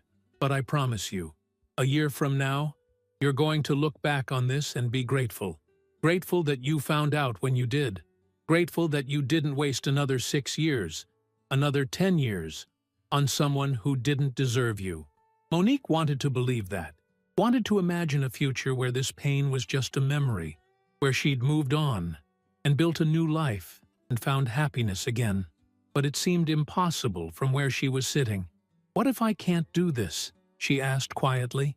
What if I'm not strong enough?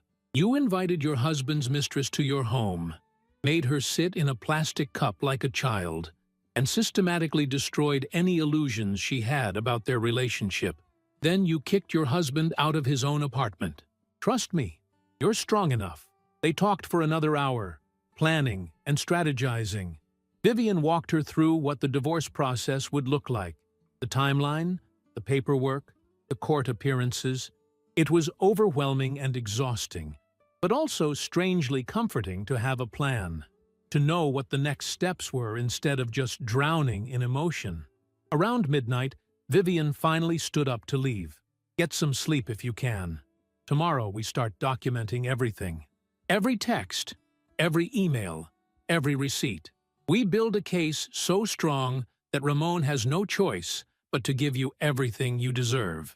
After Vivian left, Monique walked through the apartment, seeing it with new eyes. This place that had been her home for 4 years suddenly felt foreign. The couch where she'd confronted Ramon, the kitchen where he'd cooked dinner while his mistress texted him, the bedroom where they'd shared a bed, where she'd fallen asleep next to him night after night, completely unaware that he was living a double life. She couldn't stay here, not long term. Too many memories, too much pain soaked into the walls. But for tonight, she was too exhausted to go anywhere else. She went to the bedroom, looked at the bed they'd shared, and made a decision. She grabbed a pillow and a blanket and went back to the living room. She'd sleep on the couch tonight. The bed felt too intimate, too much like accepting something she wasn't ready to accept. She lay down on the couch, pulled the blanket over herself, and stared at the ceiling. Her phone buzzed, a text from Ramon. I'm at a hotel, the Marriott downtown, room 317. Please call me. We need to talk. I love you. Monique stared at the message for a long time. Part of her wanted to respond, wanted to call him and scream or cry, or demand answers to questions that probably didn't have satisfying answers anyway. But what would be the point? What was there left to say? She deleted the message without responding and set her phone face down on the coffee table. Sleep came eventually, fitful and filled with dreams she wouldn't remember in the morning. When she woke up, sunlight was streaming through the windows, and for one blissful moment, she forgot everything that had happened. Then it all came rushing back, and the weight of it settled on her chest like a physical thing. Saturday. She had the whole weekend before Monday, when everything would explode. 2 days to prepare, to gather evidence, to shore up her defenses for what was coming. She got up, made coffee, and got to work. The next 48 hours passed in a blur of activity. She went through every credit card statement from the past year, highlighting suspicious charges. She printed out screenshots of Ramon's messages with Riley, organized them chronologically. She made a list of every lie she could remember, every time he'd said he was working late, or had a meeting, or needed to go into the office on a weekend. She called her parents and told them everything. Her father's voice went cold and dangerous in a way she'd never heard before. Her mother cried. They wanted to drive up immediately, but Monique told them to wait. She needed to do this herself, needed to prove that she could handle it. Sunday evening, as the sun was setting, Vivian came over with takeout and her laptop. They sat at the dining table and went over everything one more time. The email to Ramon's HR department was ready to send, timed to arrive in their inbox at 8 Monday morning. Last chance to back out, Vivian said, her finger hovering over the send button. Once this goes out, There's no stopping it. Monique thought about Riley's face, about Ramon's pathetic apologies, about 6 years of her life built on lies. "Send it," she said. Vivian clicked send. The email disappeared into the digital void, carrying with it the destruction of Ramon's career. "Done," Vivian said. "By noon tomorrow, his whole world is going to be upside down." They ate their Chinese food in silence, both of them aware that they'd just set something in motion that couldn't be stopped. It felt momentous and terrifying and oddly anticlimactic all at once. After Vivian left, Monique sat alone in the quiet apartment and waited for Monday to come. She didn't have to wait long. At 8:30 Monday morning, her phone rang. Ramon. She didn't answer. He called again at 8:45, again at 9. She ignored all of them. At 9:15, a text. "They suspended me. HR is investigating." "What did you do? What did you do?" Monique read the message and felt nothing. No guilt, no satisfaction, just a strange emptiness. Another call at 9:30. This time she answered. "How could you?" Ramon's voice was frantic, desperate. "How could you do this to me? They're talking about pressing charges, criminal charges, Monique. I could go to jail." "You stole from your company," Monique said calmly. "You used corporate funds to pay for your affair. What did you think would happen? I'll pay it back. I'll pay back every penny. But you need to tell them it was a misunderstanding. You need to fix this." "No."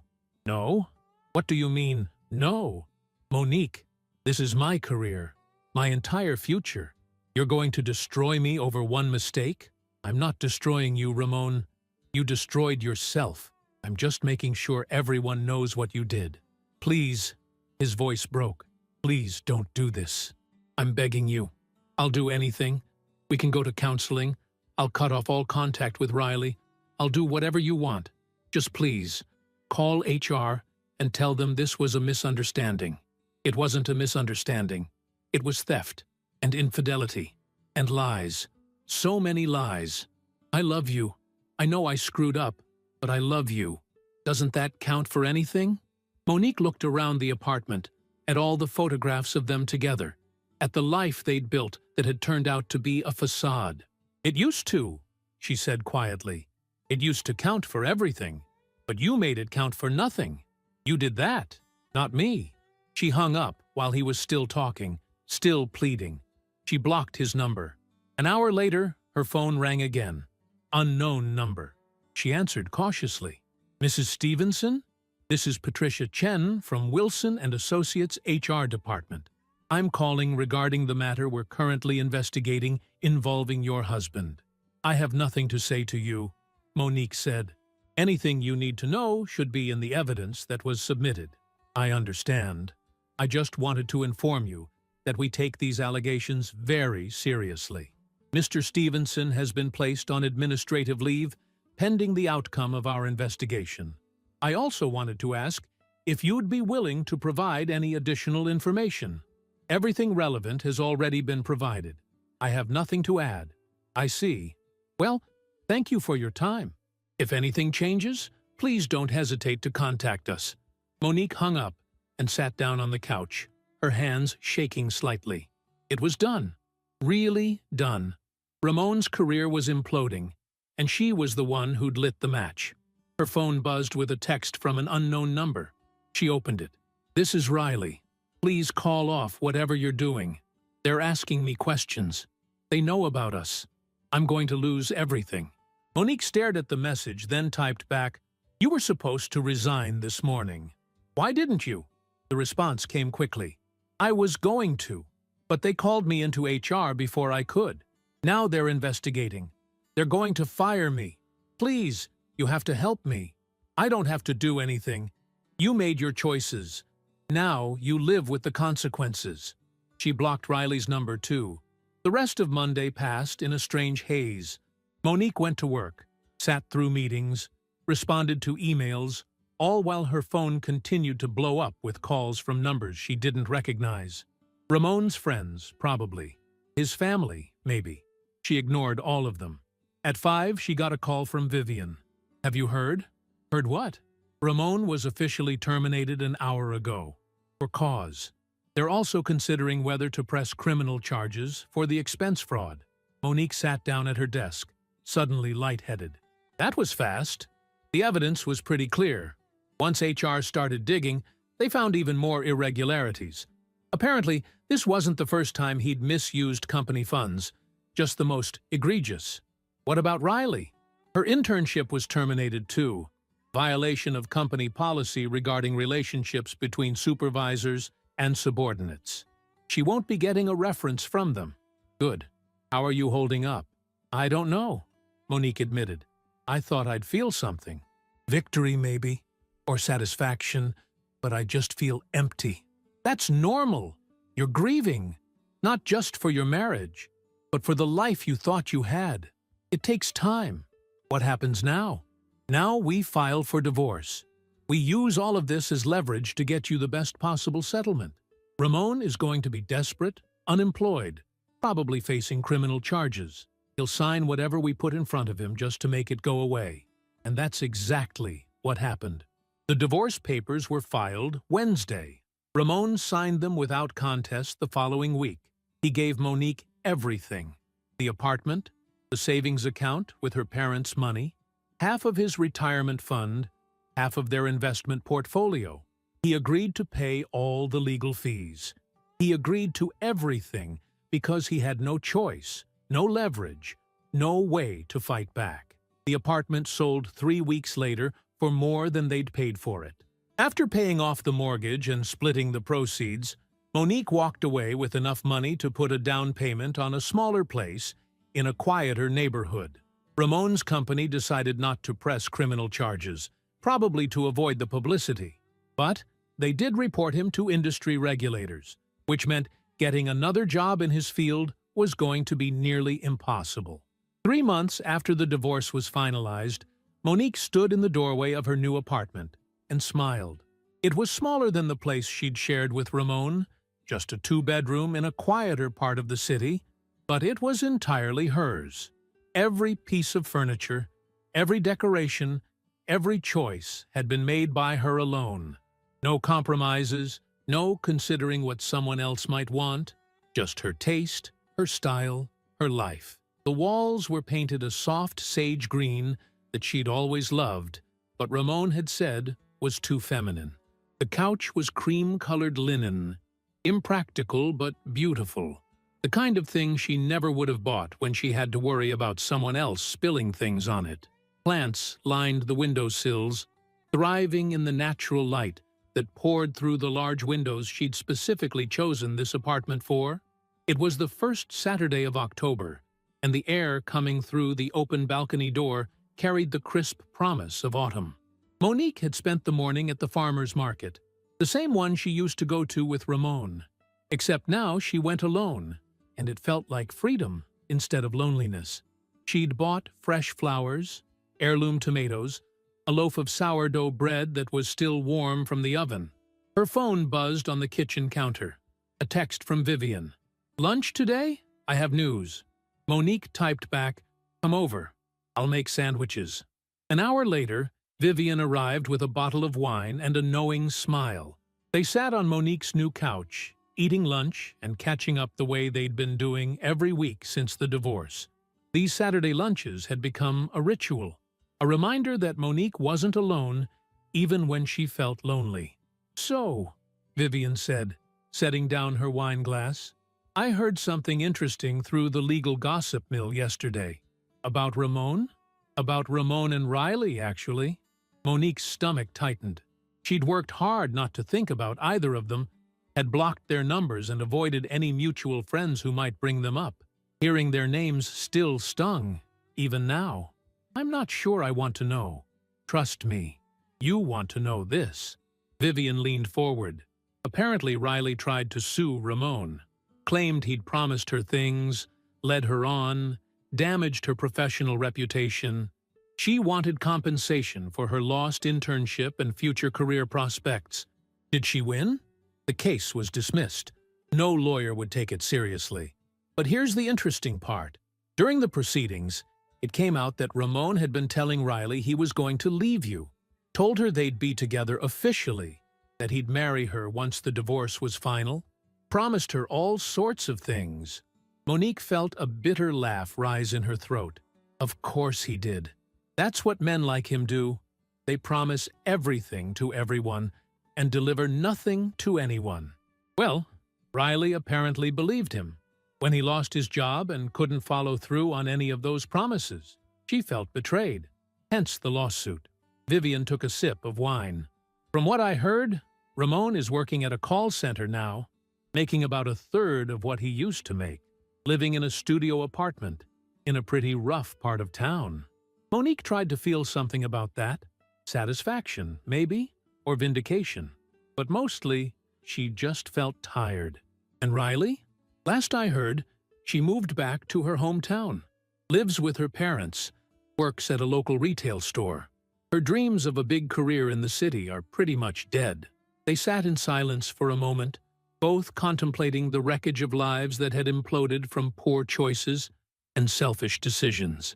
"Do you ever feel guilty?" Vivian asked quietly, "about what happened to them?" Monique considered the question carefully. "Sometimes," she admitted, "late at night, when I can't sleep, I think about that email we sent, about how it destroyed Ramon's career, about how Riley's life got derailed, and I wonder if I went too far. But then I remember that they made their choices. Ramon chose to cheat, chose to steal from his company, chose to lie to me for months. Riley chose to sleep with a married man, chose to believe his promises even though she knew he was lying to someone else. I didn't make those choices for them. I just made sure they faced consequences." Vivian nodded slowly. "For what it's worth, I think you did the right thing. Not the nice thing, maybe. Not the forgiving thing, but the right thing. Sometimes I'm not sure there's a difference anymore." They finished lunch, and Vivian left around 3, leaving Monique alone in her quiet apartment. She cleaned up the dishes, watered her plants, and tried to decide what to do with the rest of her day. The freedom was still strange sometimes. No one to check in with, no one whose schedule she had to consider. Just empty hours stretching ahead, waiting to be filled however she wanted.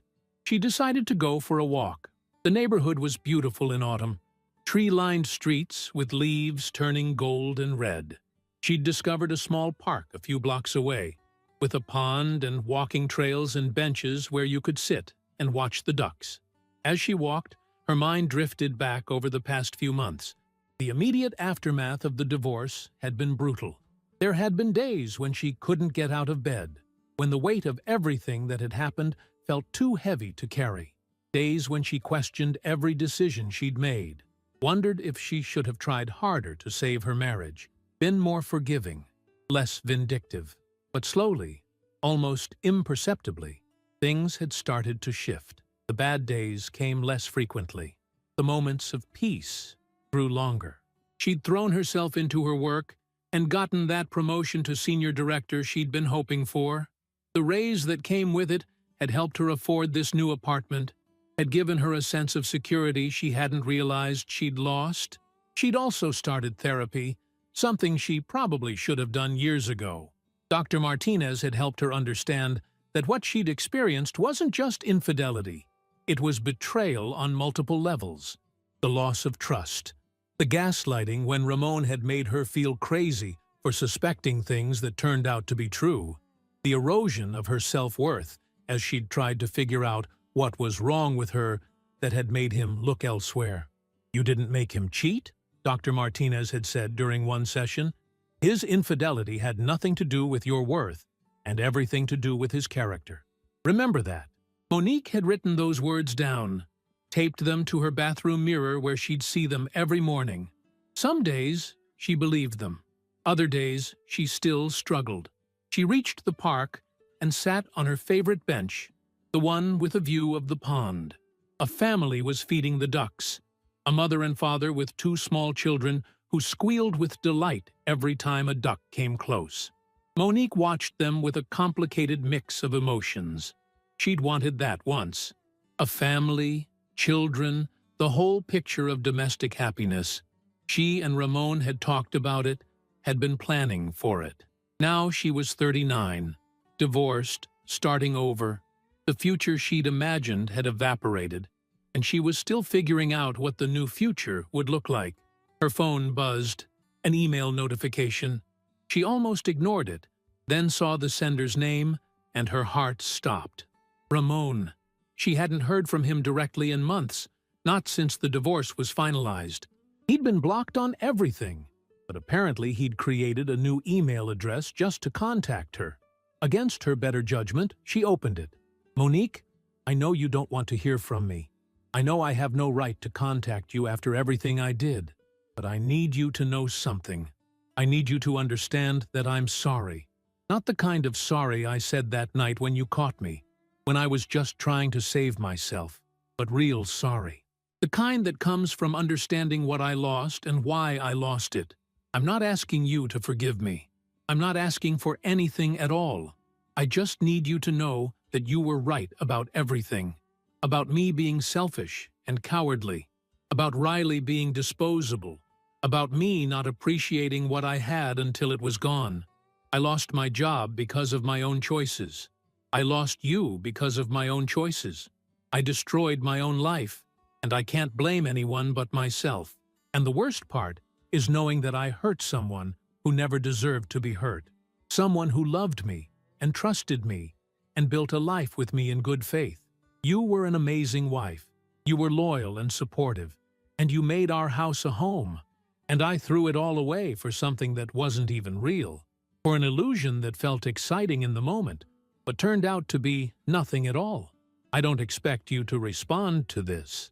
I'm sure you've moved on, and you should. You deserve someone who will appreciate you the way I should have, someone who won't take you for granted, someone who understands what a gift it is to be loved by you. I just wanted you to know that I'm sorry, and that you were right to do what you did. I deserved every consequence I got. I hope you're happy, Monique. I really do. Ramon. Monique read the email 3 times, feeling different things with each reading. Anger that he'd contacted her when she'd made it clear she wanted no communication. Sadness for the marriage that had failed, and the man she'd thought she'd known who'd turned out to be someone else entirely. And underneath it all, a strange sense of closure. She thought about responding, thought about telling him that his apology didn't change anything, didn't heal the wounds he'd inflicted, didn't give her back the years she'd wasted. But what would be the point? What was there left to say that hadn't already been said? Instead, she deleted the email and blocked the new address. Whatever Ramon needed from her, whatever absolution he was seeking, wasn't hers to give. He'd have to find peace with his choices on his own. She sat on the bench for a while longer, watching the family with the ducks, and thought about forgiveness. Dr. Martinez had talked about this too, about how forgiveness wasn't something you did for the other person. It was something you did for yourself, to release the anger and resentment that was weighing you down. You don't have to forgive him, Dr. Martinez had said, but you do need to let go of the bitterness. Carrying that around only hurts you, not him. Monique wasn't sure she was ready to forgive Ramon. Maybe she never would be, but she was working on letting go of the anger, on not letting what he'd done define the rest of her life.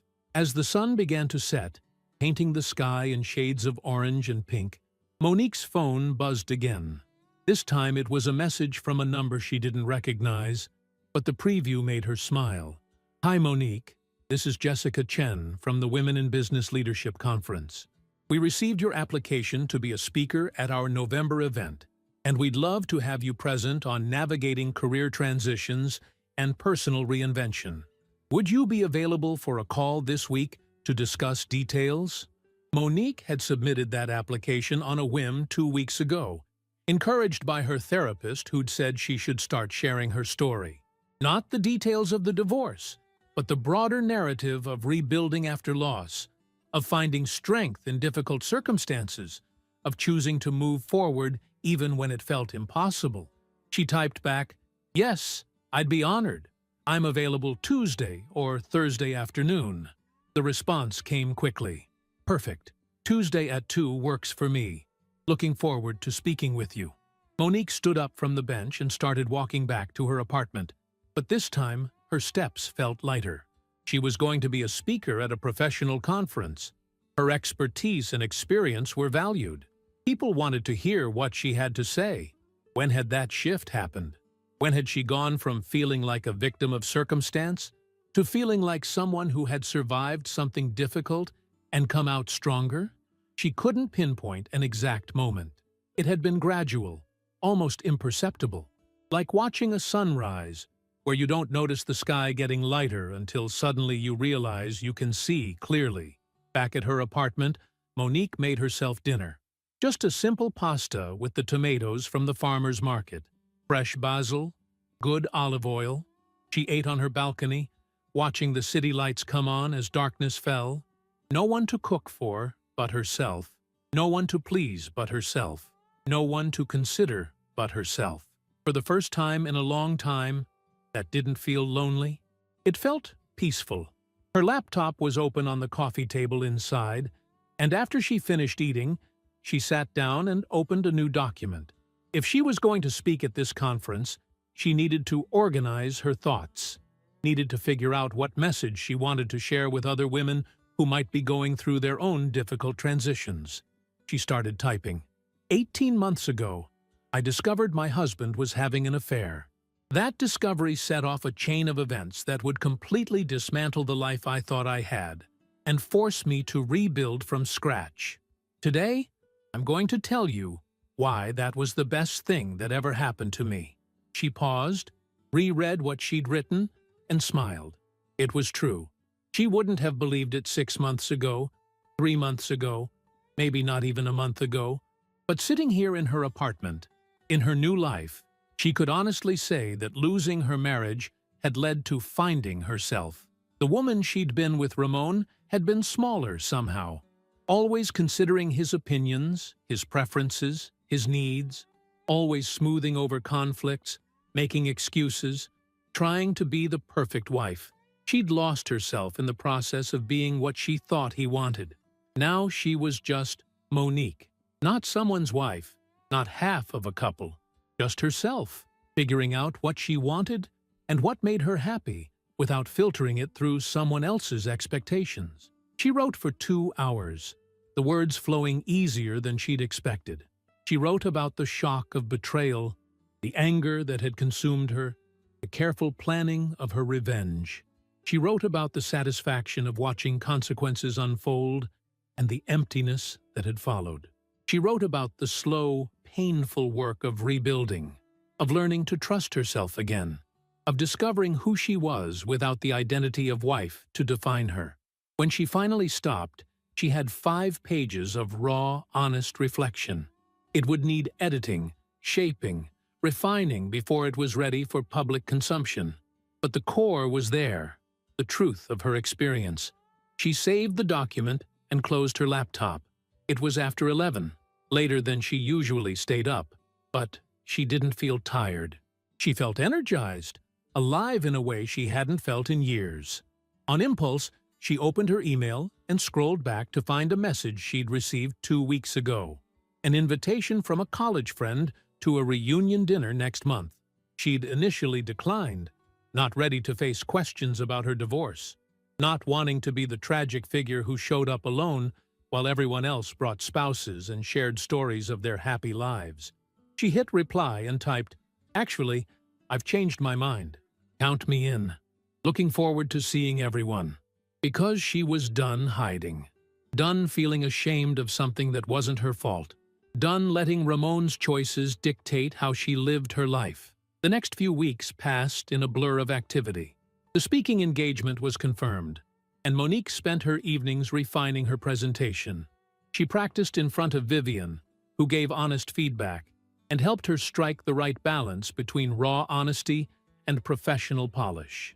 "You need to mention the revenge," Vivian said during one practice session. "That's the part people will connect with. Everyone's fantasized about confronting the other woman or getting back at a cheating spouse. But most people don't actually do it. You did, and you owned it. But I don't want to come across as vindictive. You weren't vindictive. You were strategic. There's a difference.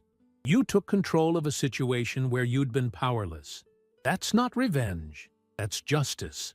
Monique added a section about the night she'd invited Riley to the apartment, about the plastic cup and the deliberate humiliation, about the email to HR and the calculated destruction of Ramon's career. She framed it not as petty revenge, but as a woman refusing to be made a victim, choosing to fight back in the only way available to her. The conference was on a Friday in mid-November. Monique arrived early, her stomach churning with nerves. She'd given presentations before, countless times at work. But this was different. This was personal. The room filled slowly. Mostly women, ranging from their 20s to their 60s. Some in business suits, others more casual.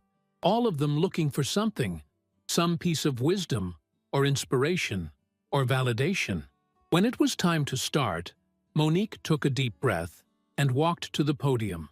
She looked out at the sea of faces and saw her own past reflected back at her.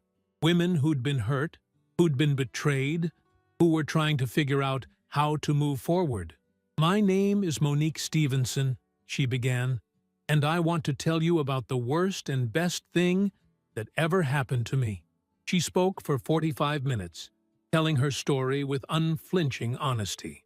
The discovery of the affair, the months of suspicion beforehand, the night of the confrontation, the divorce, the aftermath, the slow rebuilding. She talked about the anger and the grief and the moments when she wasn't sure she'd survive the pain. And then she talked about what came after: the new apartment, the promotion, the therapy, the gradual rediscovery of herself, the realization that she was stronger than she'd known, more resilient than she'd believed, more capable of happiness than she'd dared to hope. When she finished, the room was silent. Then someone in the back started clapping, and soon the entire audience was on their feet, applauding. During the Q&A session that followed, a young woman in the front row raised her hand. "Do you regret what you did? Destroying his career, I mean. Do you ever wish you'd just walked away?" Monique considered the question carefully. "I think there's a difference between regret and reflection. Do I sometimes wonder what would have happened if I'd handled things differently? Sure. But do I regret standing up for myself and refusing to be a silent victim? No. I don't regret that at all." Another woman asked, "Have you dated anyone since the divorce?" Monique smiled. "Not yet. I'm still figuring out who I am as a single person. I spent 6 years being someone's wife, and before that, I was in other relationships. I've never really been alone, and I'm learning that I actually kind of like it. When I'm ready to date again, I'll know, but I'm not in a hurry." After the session ended, several women came up to talk to her privately. One was going through a divorce herself and cried as she thanked Monique for giving her hope. Another said she'd been contemplating leaving her own unfaithful husband, but had been too scared. Monique's story had given her courage. "You showed me that there's life after this," the woman said, gripping Monique's hand. "That it's possible to not just survive, but actually thrive. Thank you for that." Driving home that night, Monique felt something shift inside her chest. A weight she hadn't realized she'd been carrying suddenly felt lighter. She'd turned her pain into something useful, something that could help other people. Her story wasn't just a tragedy anymore. It was a testament to resilience, to the power of choosing yourself, to the possibility of reinvention. The following week, she received an email from a literary agent who'd been in the audience. "Have you considered writing a book? I think your story could resonate with a lot of people. I'd love to discuss representation if you're interested." A book. Monique had never imagined herself as an author, but the more she thought about it, the more the idea took hold. She had more to say than could fit in a 45-minute speech. More nuance, more detail, more hard-won wisdom about navigating betrayal and rebuilding a life. She met with the agent the following Tuesday. By Friday, they'd signed a contract. By Christmas, Monique had a book deal with a major publisher. From betrayal to breakthrough, one woman's journey through infidelity and into independence. The advance wasn't huge, but it was enough to give her financial security and validation that her story mattered, that what she'd been through and how she'd survived it had value beyond just her own experience. As the year drew to a close, Monique found herself taking stock of everything that had changed. 12 months ago, she'd been standing in her kitchen, her heart breaking as she read messages between her husband and his mistress. She'd felt like her world was ending, like she'd never be happy again. Now she had a new apartment she loved, a career that was thriving, a book contract, and a growing sense of peace with herself. She had good friends, supportive parents, a therapist who'd helped her work through the trauma, and a future that felt full of possibility instead of predetermined. On New Year's Eve, Vivian threw a party at her place. Monique almost didn't go, worried about being the only single person in a room full of couples. But Vivian had insisted, and Monique was trying to say yes more often to things that scared her. The party was warm and loud and full of laughter. Monique found herself genuinely enjoying it, chatting with people she'd never met before, telling jokes, drinking champagne, feeling present in a way she hadn't felt in years. As midnight approached, everyone gathered to count down. Monique stood on Vivian's balcony, looking out at the city spread below them, and thought about Ramon, wondered where he was tonight, what he was doing, whether he was happy or regretful, or just numb. Then she let the thought go. He wasn't her concern anymore. His happiness or unhappiness wasn't her responsibility. She'd spent enough time thinking about him, analyzing what went wrong, trying to understand the inexplicable. It was time to focus on herself, on her own future, on the life she was building from the rubble of her marriage. 10, 9, 8, everyone chanted together. Monique closed her eyes and made a wish. Not for revenge or justice. She'd already had both of those. Not for Ramon to suffer. He was suffering plenty on his own. Not even for love or romance, though she wouldn't say no if the right person came along. 7, 6, 5. She wished for continued growth, for the courage to keep being honest, for the strength to keep choosing herself, even when it was hard. 4, 3, 2. She wished for peace. Real peace, the kind that came from acceptance and forgiveness. Not of Ramon, but of herself, for not seeing the signs sooner, for staying too long, for all the small ways she'd betrayed herself before he ever betrayed her. 1. Happy New Year! Fireworks exploded across the city skyline, brilliant bursts of color against the dark sky. Around her, people were kissing and hugging and celebrating. Vivian found her on the balcony and pulled her into a tight embrace. "Happy New Year, my fierce, incredible friend," Vivian said. "This is going to be your year. I can feel it." "It already is," Monique replied, and meant it. She stayed at the party for another hour, then headed home to her quiet apartment. As she unlocked her door and stepped inside, she felt a profound sense of gratitude. Not for what she'd been through exactly, but for what she'd discovered about herself in the process of surviving it. She was stronger than she'd known, braver than she'd believed, more capable of starting over than she'd ever imagined. Her phone buzzed with a text, an unknown number.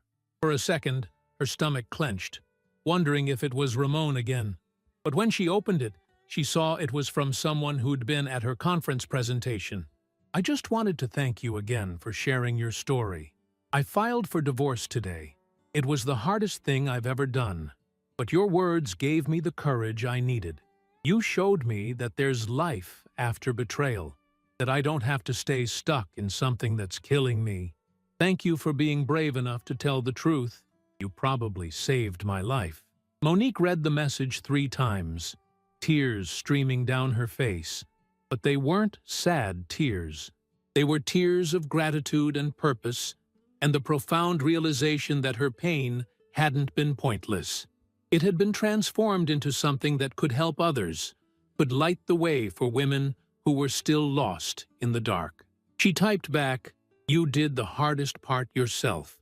I just reminded you that you could. Be proud of yourself. The road ahead isn't easy, but I promise you, it's worth it. Seat. She set her phone down and walked to the window, looking out at the city lights sparkling in the darkness. Somewhere out there, Ramon was probably ringing in the new year alone, maybe with regrets, maybe with acceptance, maybe with nothing at all. And somewhere out there, Riley was probably doing the same, living with the consequences of choices made in thoughtless passion. But Monique wasn't thinking about either of them anymore.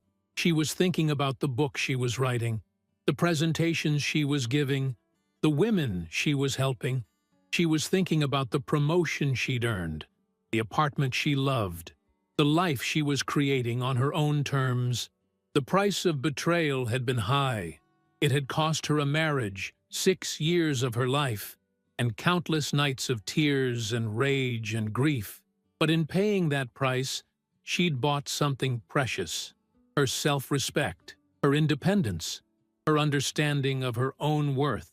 And that, she realized, was priceless.